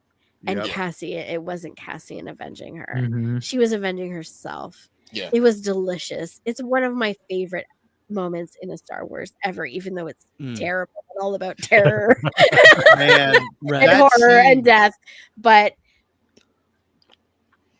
it's so satisfying. The only negative of that whole scene is that she didn't take his cake. She should have taken. Yeah, she should have taken the cake. Give me your cake For real. He was looking at it. Eat it in front of him while he's listening to the that would have been dying very baby cold. music. That would have been so cold. Ice cold. My thing though is like people really do forget, like after World War II, a lot of these Nazi torture people, all these people that were in concentration camps, like they moved to Africa. They just left their own country. You know what I mean? We took a lot of them to help us with our space program too. Yes, but like the idea though, they joined Shield. Yeah. The U.S. Amnesty Program. Sure, they did. Yeah. So like, I'm watching this scene play out, and I'm like, man, when she turned the dial up to 11, like we obviously don't know what the noise of the tortured kids dying sounds like. I'm scared to find out. I never want to find because you're not supposed to. Like, to see him launch up in the chair screaming, I'm like, that is amazing. Like that is rocking his brain right now. And then just blows him up and kills him. Like, this is amazing. Oh man, yeah. Every explosion was really good. I know it's random, but like every explosion was earned explosions. It was no bullshit. It wasn't some, it was not some little minimalist. Every explosion was like whenever the bellhop threw the grenade, I was like, oh my god. Like, or when Claire gets her shit rocked by that little shockwave grenade, I'm like, God, every explosion, I was like, this is tickling my Michael Bay brain. Oh, this is awesome. You know what I mean? It was just like boom. I don't know. Those things work really well. One thing you did miss, Jerry, and I know we talked about the Gorham Massacre a lot. I brought up the sound mixing, and you and I are big into our audio setups. How was that? The bullets flying by? Oh my god. And I didn't get to say that episode, whenever they start singing that Gorman anthem, yes, that's when the waterworks start for me. Yep. Yeah. And that entire episode just is anyway. I was in tears and not good by the end of that thing. I've seen too much of that. We've seen too many just instances of that on the news of things happening outside. I mean, there's genocide happening, like our government's funding and shit.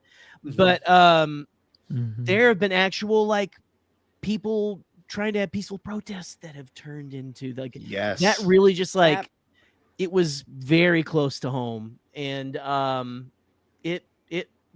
I felt like someone put the dying baby music on my ears and turned it on. It was not, it was, and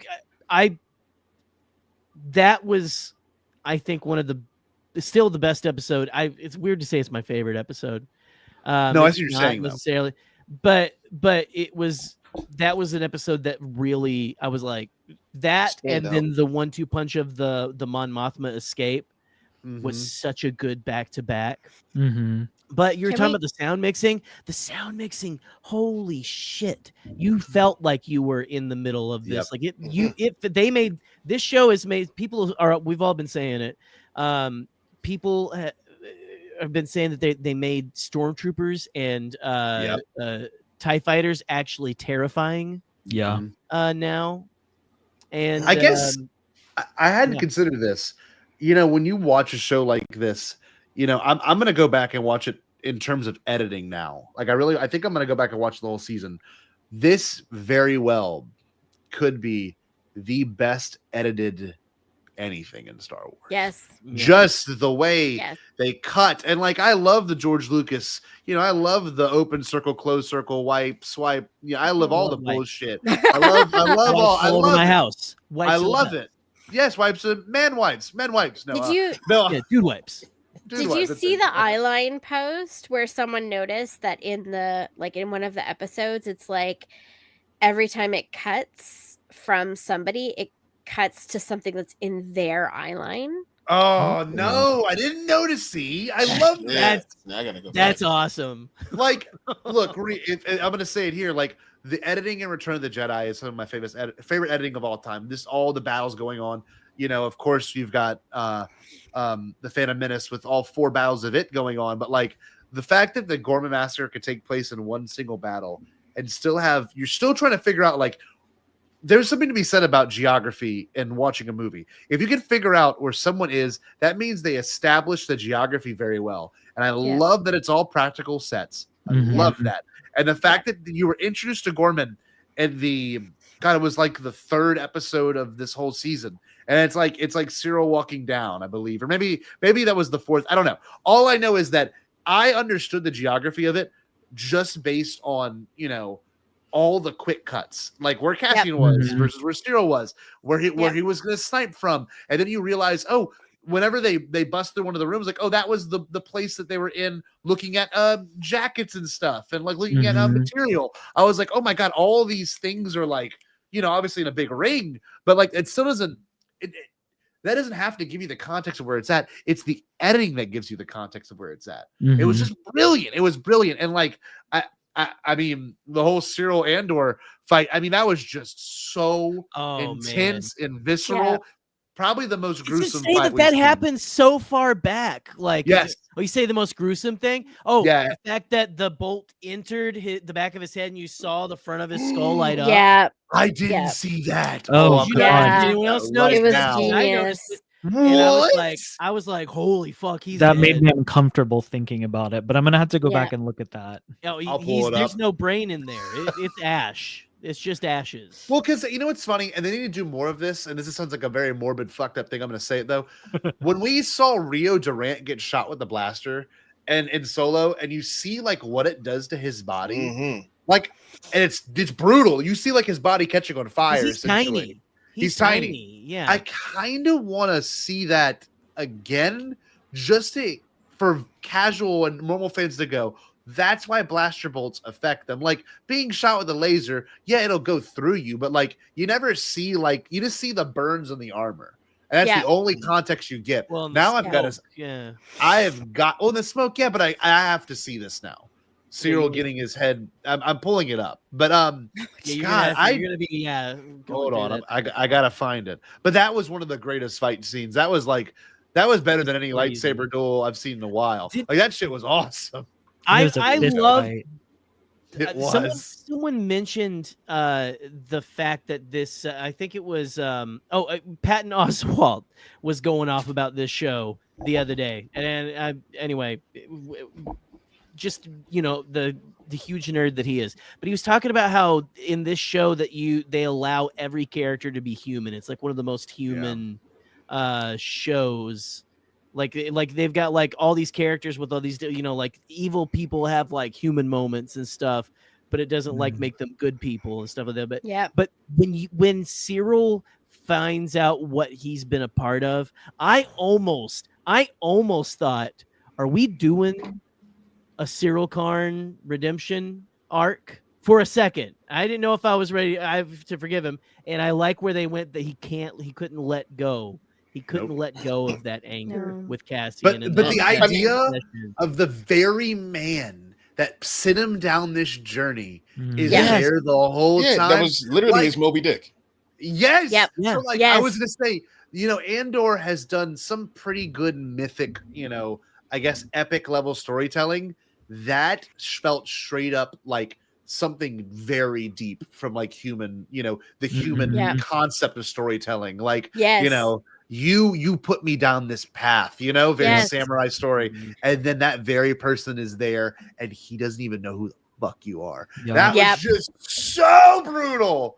Who Yep. are you? I was like, Oh, no. It's very God. Shakespearean. It's very Yes. Shakespearean. And then Here he we go. immediately gets shot in the head right after. He He like gets he's shot sitting in there the going head. like, "You don't even fucking know who I am." Boom, dead. That's the last. Oh, okay. Imagine Let me say that's this. the If final anyone thing.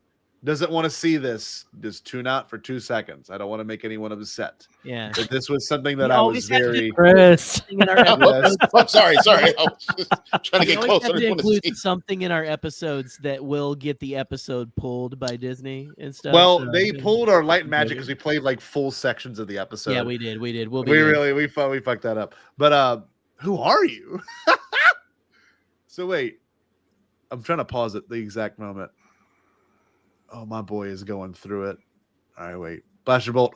Holy shit. Oh, Yeah, that there is- you that- go. Oh, That was wait. like a cassette going right into the player right there, which is Oh, Yeah, it was just, shoo. dude, and I look don't at know, maybe- Cassian. Same. Oh God, he got yeah, he his skull got dented. Yeah, Jesus. And his brain got cooked. yeah, Yeah. There's But, no like, coming Talk back. about brain And rot. also the fact that it was Rylan who did it. Yes. I love his Who- name. His name Yeah. is so awesome. Yeah. Rylands. It's so close. Who had taken so much and so long to get to the part where he was to get to the point where he was prepared to take up arms and engage in conflict. And meanwhile, he brutally murders somebody who is putting down their weapon. Ruh-roh. Oh, beautiful. But like that's the thing though. Who can you trust? And they all thought they Yeah, could trust for him, sure. right? Yeah, for sure. And, Well, like, and it's the they same thing betrayed with them, right? and Yeah. it was the same thing with I knew his name and it like flew out of my head. The double agent driver. Cloris? Oh, Cloris. Cloris. So interestingly, when you see him, he's listening to the radio. He has the gun on the seat next to him, and when he comes out of the vehicle, he's unarmed. Oh wow. He's not running at Mon Mothma to shoot him. Right. And we'll never know. Yeah. We'll never know if he changed his mind. Yeah. Yo, one thing about Yeah. the deaths in this series for all like these major characters, there's no blaze of glory for anyone. None. It's just it's unceremonious. It's done.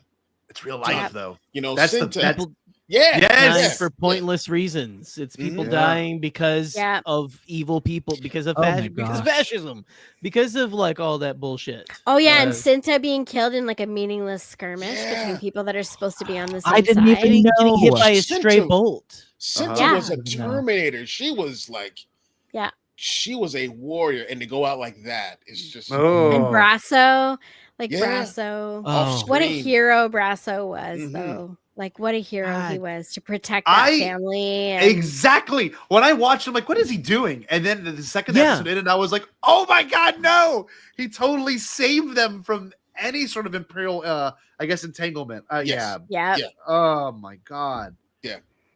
And that's I probably cried why every Bix arc. was able to go back too. Yes. That's probably why Bix had Yeah. sanctuary there, because it was safe, because the Empire had turned their gaze elsewhere, right? The Mhm. Eye of Sauron They're had not coming been back. put somewhere else. And also, you got to think too, Yeah. like Cassian flew in and destroyed all their, all their things. So, like, who is that Yeah. rogue TIE fighter pilot, right? That's all they're worried about, Yeah. Why was he on this planet? Like, they're not going to care about what he was doing there. Just why did he have that TIE fighter? Yeah. Mhm. God bless, this show is so good. It really is. I love Right. this show. Like, do I want more? Of course, but like, is it nice to have a little bit of a break from it? I'm also like, yes, like give me a little bit of time because Yeah. I mean, it gets real and it gets kind of scary. Can we talk about how hard Clea pulled it out? Like, God, Yeah. oh my God, They thought she was a team of 3. yes, That was so good. I was when they're like, I think we have at least 2 or 3 and stuff. They're like, there's chef's moments where you're kiss. laughing at Like, their just little old me. their hubris that they're like, Yes. it has to be at least 3 guys. Yeah. It has Yeah. to. Just the And just chaos of that the whole way team she trying to was- figure it out. Yeah, And it's just her. just and her, it's just her. Yeah. and she Yo, got away with it. And the way she was able to give Luthen a peaceful end. Like, Yeah.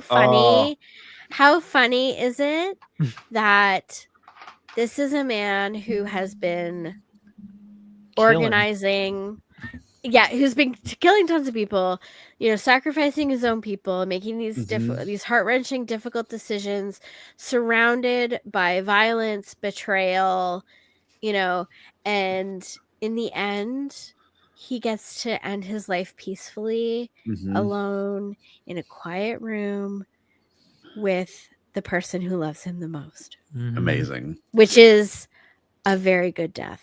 Yep. We should I all agree. hope for a death like that. And know what's funny? I've been there for my grandparents' death, but my grandfather's at least.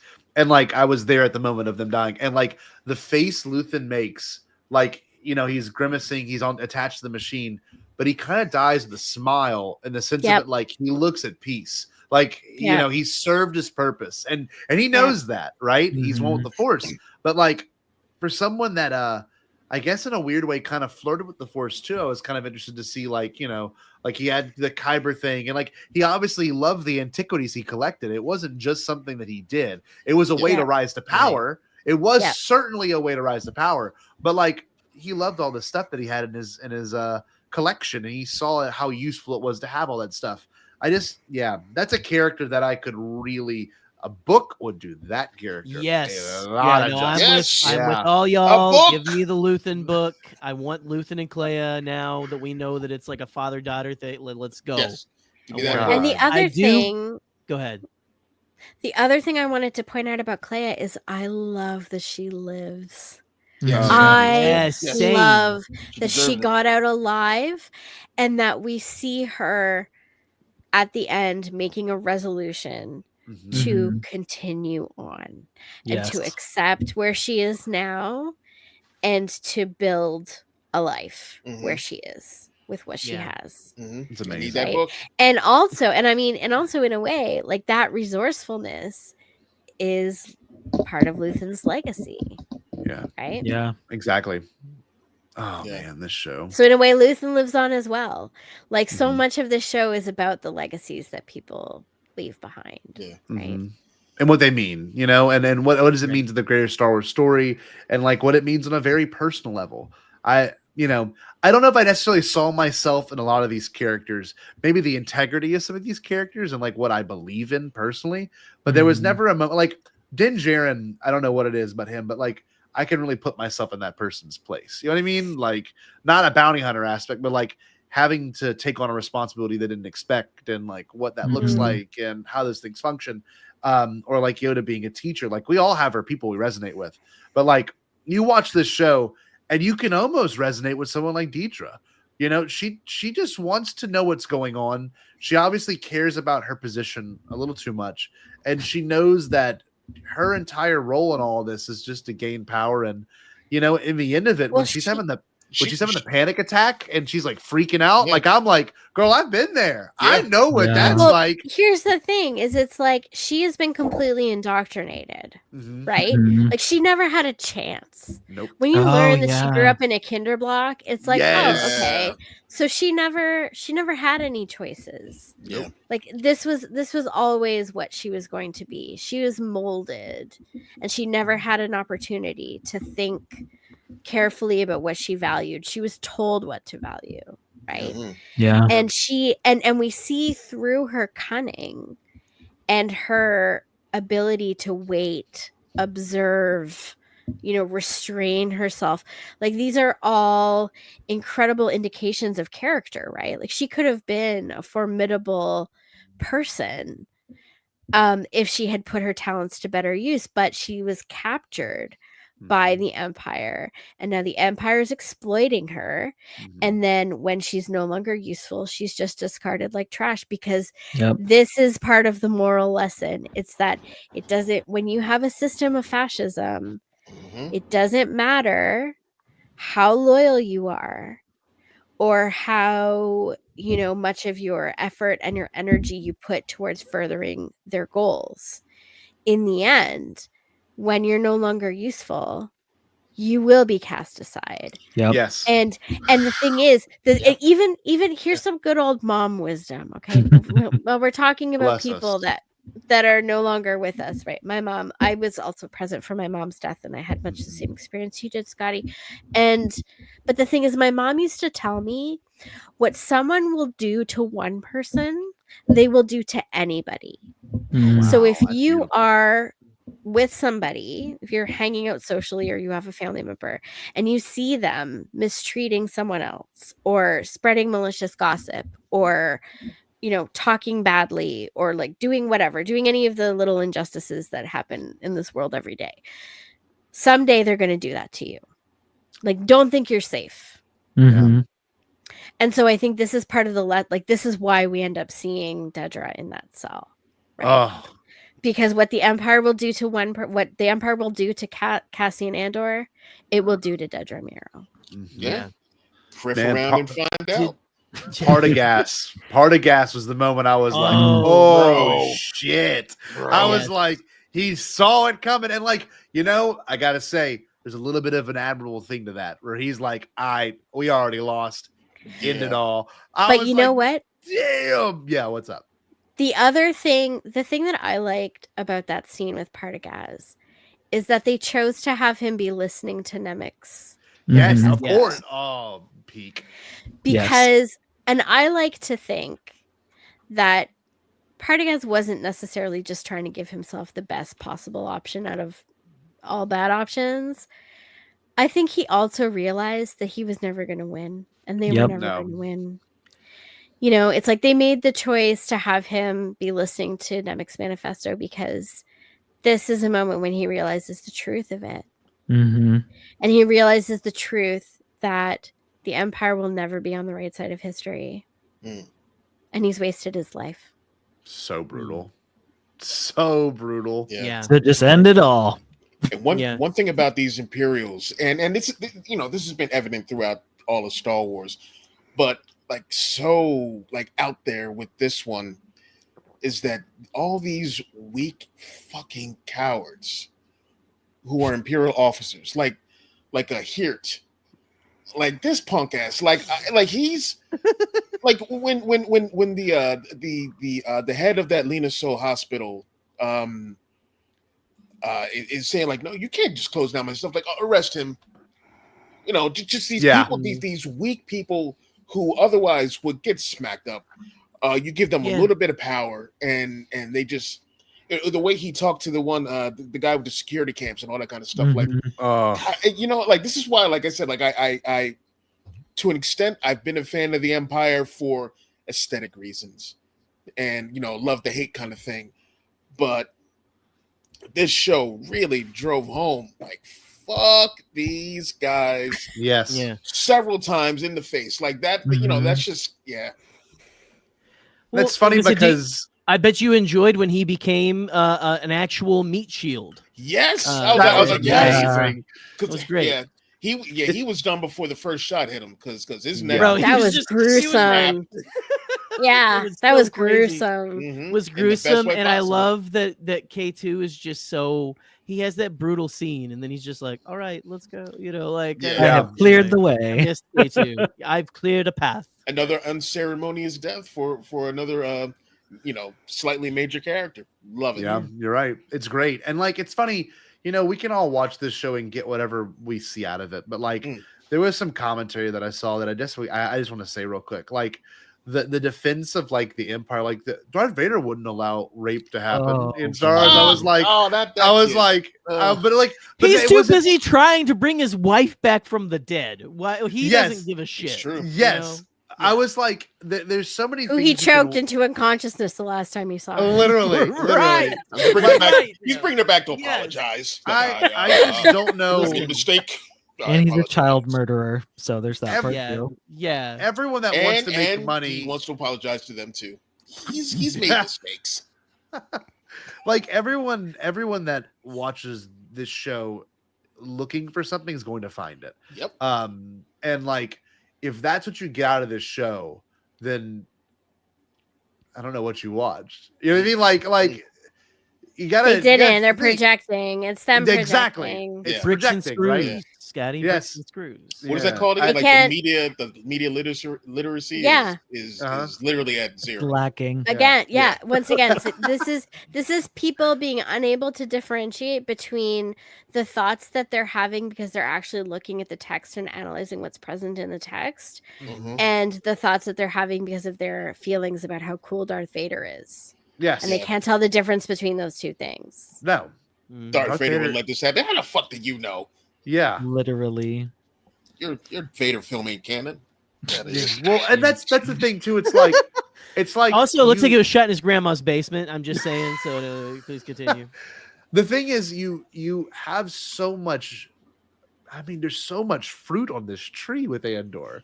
Like, I know we could spend another 40 minutes talking about it, and I want to kind of wrap it up soon, but like this show has taught me so much more about like how a Star Wars story could be told effectively.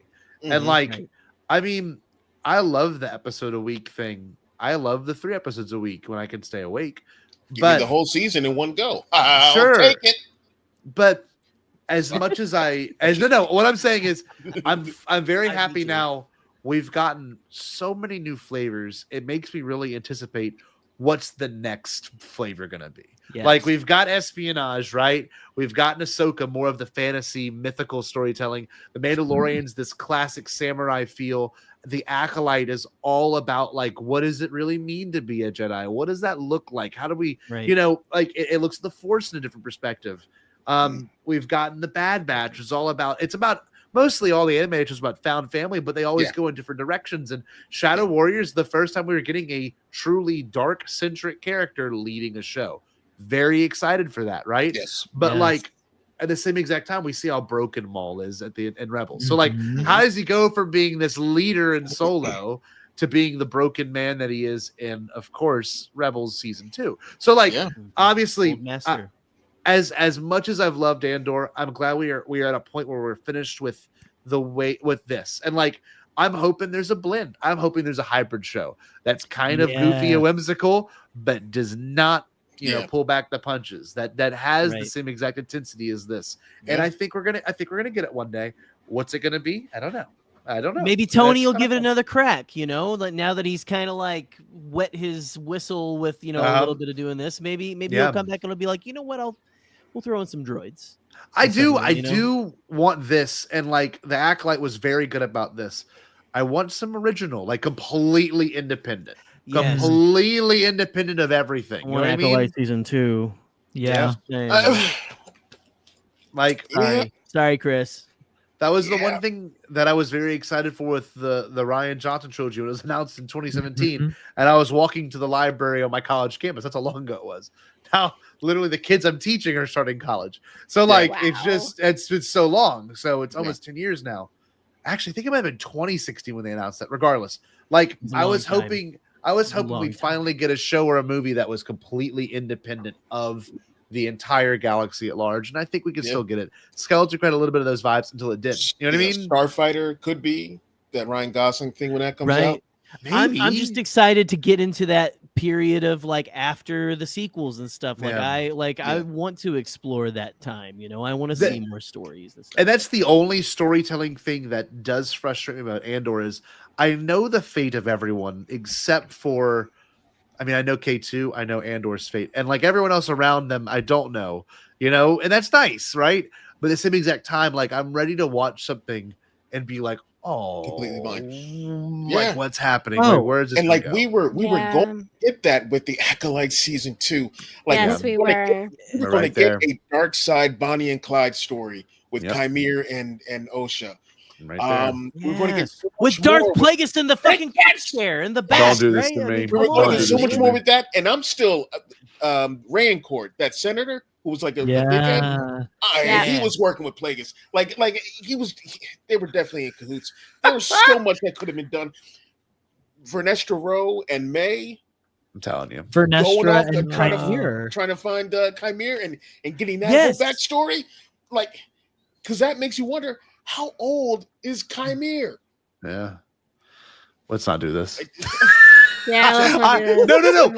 No. The reason why I love with you. I just know that we just came off one of the best Star Wars shows ever, and I loved it. And it makes me sad to even know that show is canceled because it was a week after the show had its season finale. And it was like it was the best high. We're like, oh my god, they're doing it. This is so good. Yeah, like I still have hope. I still have hope. I still have hope too. No, and I don't want an animated series. I don't want a comic. As much as I love comics, I don't want a comic. I don't want a book. I want the show. I want the actors. I want all the people involved to have their jobs back. I want them to make more of it. That would be I just always have to say, middle finger to all these dickheads. I know it's a bunch of dickheads. Who hate on the show. Yeah, my conservative ass father from Arkansas loved this fucking show. Wow. Loves the Acolyte. He didn't see the narrative. Amazing. When people don't know what people are bitching about, they won't know the problem. He doesn't. Literally. My father is very not online. Yes. Which is, I think, why he hasn't become a radicalized piece of shit. Honestly, but it is like it's a bunch of the shitheads. It's the brain rot. It's all that shit, and it is the broccoli heads are out in full force. That's what I call the very fascist young people that are out there right now because they all have the hair. They all have the Hitler Youth broccoli haircut. That's the new Hitler Youth haircut. You're not the lying. Broccoli haircut. I don't know. I'm sorry. I'm just. Yeah, I agree. Oh, Eli is absolutely right. Yeah, 100% right. Yeah. Yeah. Jedi bad. Like no, it's Jedi make mistakes. Is what happened. How they fall in episode 1, where we see like they're not gods like people say. No. Like, I saw someone talking about how we don't need the Jedi superheroes coming out. Like they're not. The whole point is they're not superheroes. Yeah, they're that's people the who point. just It's like the whole thing with Superman. We get that new Superman coming out. It's an ideal to strive towards. Right. And also, and to tie this back to the discussion of Andor, seeing the healer, seeing someone who is force sensitive using the force in their own way, it draws us back to the understanding in the world of Star Wars that Jedi is not the only way to be a force wielder. Yes. Right. Yes. And so, like I've said before, the creation of the Jedi was the solution to a problem of how do you cope with having a small population of people that are much more powerful than all of the people that they have to work beside and live beside, and how do you keep those people from abusing that power in their own self-interest? Right? Like this is why the Jedi way was created, because it's like, what do you do when you have somebody who can literally control people's minds? Right. Yeah. It's like, you have to set up some kind of system to control the people, like, and to what's the word? Like to sort of put fetters on them, and to restrain their power. Well, to acknowledge they have it. Power. You have to direct the power to a positive place, right? Yeah. It's all about where they're directing it. Ken said it very succinctly, what I just took like 15 million words to say. The Jedi is a code of ethics. Yes. And so you have, in the world of Star Wars, you have to think of it that way. I think too many people approach Star Wars with the idea that the Jedi are the only people that can wield the Force. And that it's like something that's like totally like one-to-one analogous when that's not the case. And I'm really glad that we got to see, Force wielders who don't take the shape of Jedi. And like Jedi like taught a lot of people that that there are many different like religions around the Force. It's not just Jedi. It's not just Sith. The comics gave us the Order of Spectu. There are other Force sects out there, like like these witches, like the witches of Dathomir. These witches that were on what's the name of the planet in Acolyte? Brendog. Brendog. Yeah. Like there's so many, and it's a beautiful thing. Yeah. Like, yeah, it's not just one. This is why, like, when I watched Revenge of the Sith for the first time in the theaters, and Palpatine is talking to Anakin, he's like, you need to see a larger view of the Force and not just a narrow-minded, dogmatic view of the Jedi. I'm sitting in my seat like, yeah. He's not wrong. The old man has a point. Yeah. Huh. Where's my black cloak? Let's go. Amazing. Oh man. Amazing. I'm really happy that we're here, and I'm glad that we can all talk about this. And I hope everyone got something out of watching and listening to this as much as I did talking to y'all, because the conversations that have been had about this online have been fruitful and have been good and have been formative as well. But like, there's some like people that just put things out there just to get the attention of putting it out there. And like, I'm glad to finally discuss this with people. I've been talking about this privately in our group chats with other friends and, talking to my friends at work about it. But like, to be able to talk it with all people here, all, different backgrounds, different walks of life, and to be able to come to the same consensus on like what makes us effective and what makes us special this is kind of what I wanted out of this conversation. And I'm very happy that I personally got it. And I hope you all did too, because this show is about unification, and it's about how to stand up to, the things that are happening in our real world. And like, let's be real. Would I be brave enough to stand up against the current empire that could be rising right now? What am I? Am I truly brave enough? Can I change my students' opinions? Can I open people's minds? But am I going to be the one to take a gun and be that person? Be that Gorman? Like, I don't know. And that's what this show shows you, that you have to risk everything if you want to make a change. And like, when it comes down to the wire, like, yes, my vote matters, right? But like, what's gonna happen? Like, what does this really look like in my real life? Like, I mean, taking it to social media is one thing, but like, I mean, good Lord, like that's meant to make you angry, like, I don't know, that this show has taught me a lot about like, would I be able to risk it all just on the drop of a dime? And by the end of the show, we see the true thesis, which is you can't do it alone. You have to come together. Nope. We have to come together. We have to stand up together, because they're, and again, not to get super Star Warsy, we are the world-ish and stuff. But like they say, there are more of us. You know? Like in Rise of Skywalker, Rise of Skywalker isn't my favorite film, but I love that moment of there are more of us. Yes. There are more of us. Yeah. Exactly. Poe. That's the thing.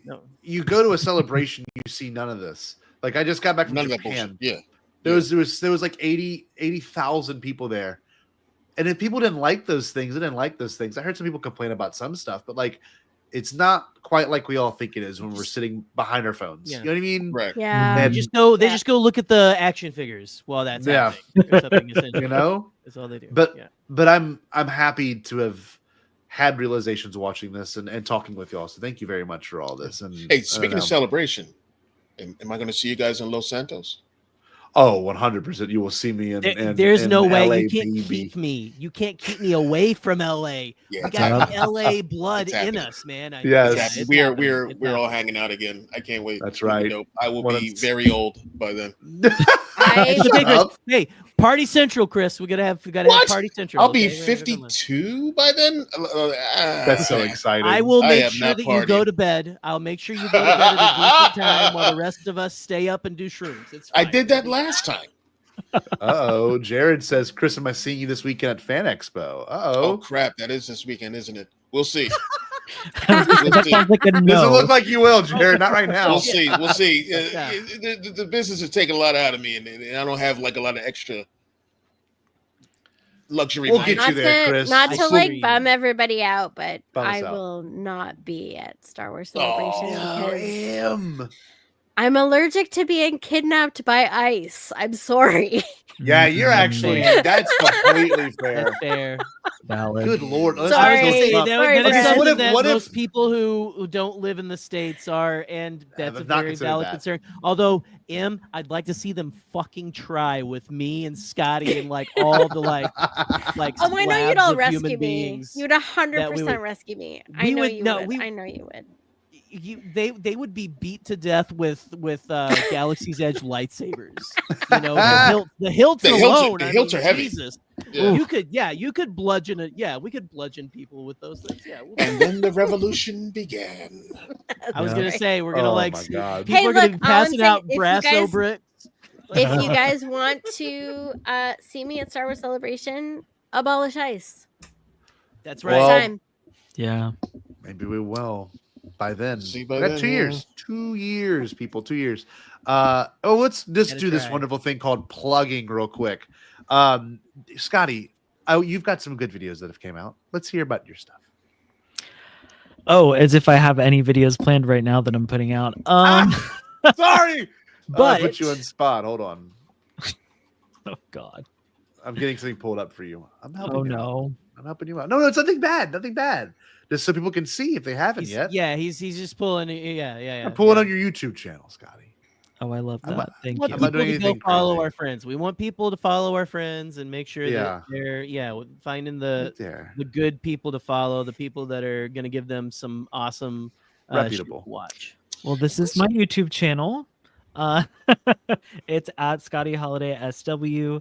I make videos, theories, really into animation. I'm really honing in on animation right now because I love Star Wars animation. And then I'm also on my own podcast called This is the Wayseekers. You can follow us at Wayseekers Mhm. Pod. And we put out episodes every Thursday, the majority of the time. I say it every time, Scotty. I'm gonna say it here again. He makes. Well, I mean, these truly are the best damn thumbs on the whole internet. Look I at try these. real hard, and it's Look at these. They're I try great. very hard. They don't play. Absolutely. This is so hard to do Daddy does because not play. Dude, I will sit here and do this and be like, oh, this looks good. Then I go to here and I'm like, never mind. These look amazing. I mean, yeah. ours have a Bombad thumb has a certain flavor though and stuff. Yeah, And of so course. we're purposefully not going for this, but I- also they're better.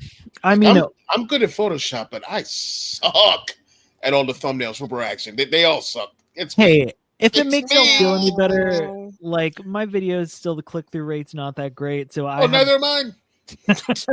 once I started embracing the arrow, you know that God Oh embracing yeah, arrow. yeah. Is that the thing? Is that what I'm missing?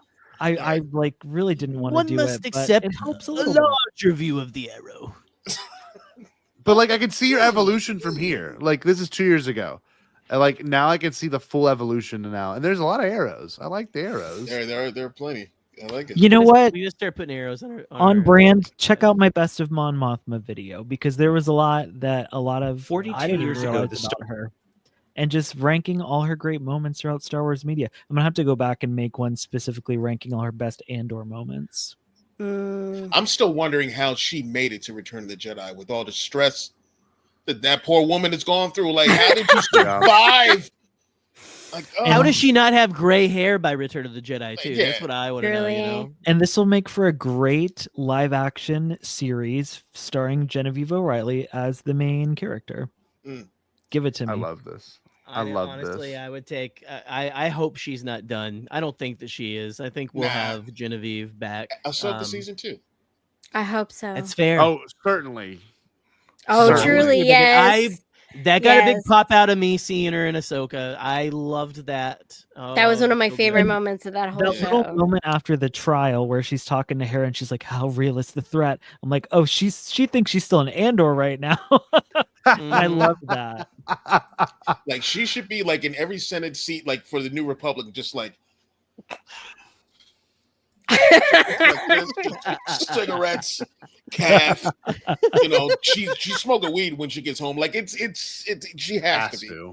She has to be getting blazed. Well, like, she you know. and she takes anxiety medicine. We learned that from Mask of Fear too, which made me That's love right. her Oh, even really? Well- more. Relatable queen. Wow. Truly, Oh, truly. wow. Was she off of it by the time we got to Andor? Because I don't know if they have a pharmacy on Yavin, so yeah, yeah, Oh dear. I think her dosage is just it's not working. She needs to up that. I don't know. I think she might have met Sinjir Rathvelis and probably probably picked up some self medication.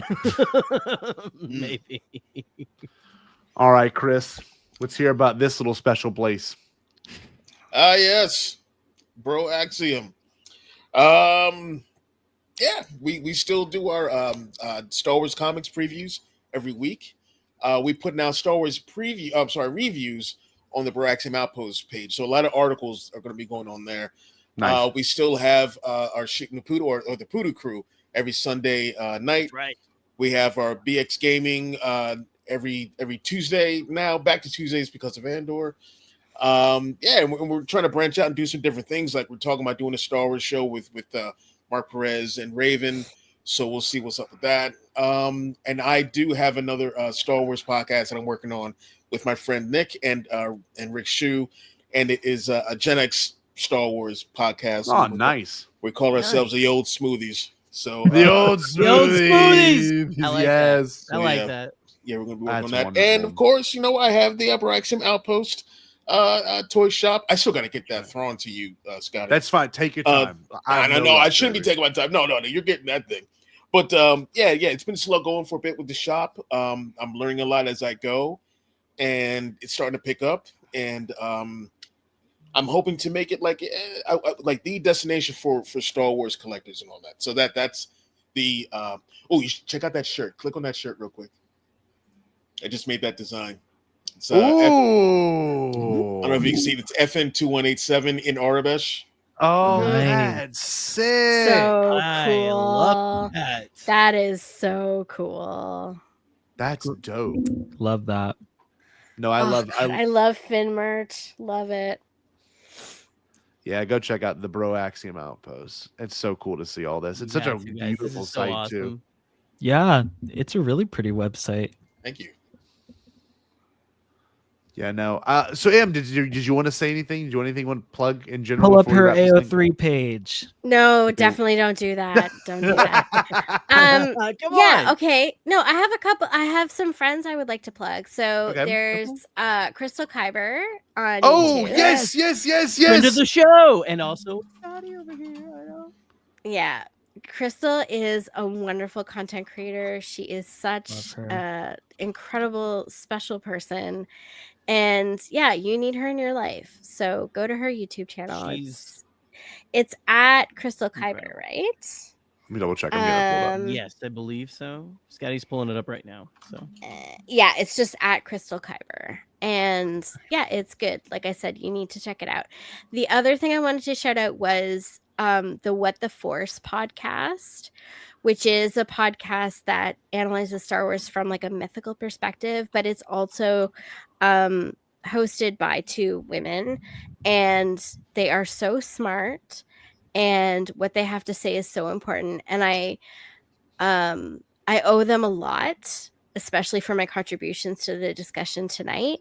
They hadn't put up their episode for the final arc of Andor yet, so I just listened to their episode about 789, and yeah, it was so enriching and so informative, and you absolutely need to check them out. They are going to do nothing but improve your enjoyment of Star Wars. The fact that you bring them up, I believe they were the podcast before mine on the Star Wars university stage celebration this past year, because they had discussed Joseph Campbell and that's how very much their thing. And I don't know if they oh look, this is it right here. Literally, this is directly before my panel. This is the exact one right before mine. So cool. They're good people. They're wonderful. Love them very much. Good one to plug. Wonderful. I guess to plug in some Bombad Cast stuff real quick, just to wrap this whole shebang up, and thank everyone for hanging out with us for 2 hours. We've had a consistent view of 25 people. Great. That's a lot of people watching this. It's been awesome. We're talking Tales of the Underworld next week. We're going to be looking at both those arcs and analyzing those and talking about those and how I think Asajj's was better than Cad's. I've seen the exact opposite. I know. I thought Asajj was amazing. Sorry. Let it out, baby. And I'm biased, but Cad Bane. I know, but I really liked how they were pushing Asajj to like a whole different boundary. That was really cool for me. But anyway, we'll talk about that next week. And And then we got some funny Bombad programming as well scheduled all throughout June that we're gonna us. go through. It's going to be our 6-year something anniversary. back here that Scotty gave me from Japan Yes. that could possibly end up being a future, like after thing. all our Star Wars talk is done. Yeah. We might have some weirdness to talk about. So Sprinkle some weirdness on y'all. just leave it at that. We'll leave it at that. Again, thank you everyone hanging out with us. We had a great time talking. We didn't bring up Fuzzball. I don't even know why I threw Fuzzball in the thumbnail. It just made sense. It just there's Fuzzball. But let's not forget this. Fuck this guy. Give me some Masamita. I don't want to see this person ever again.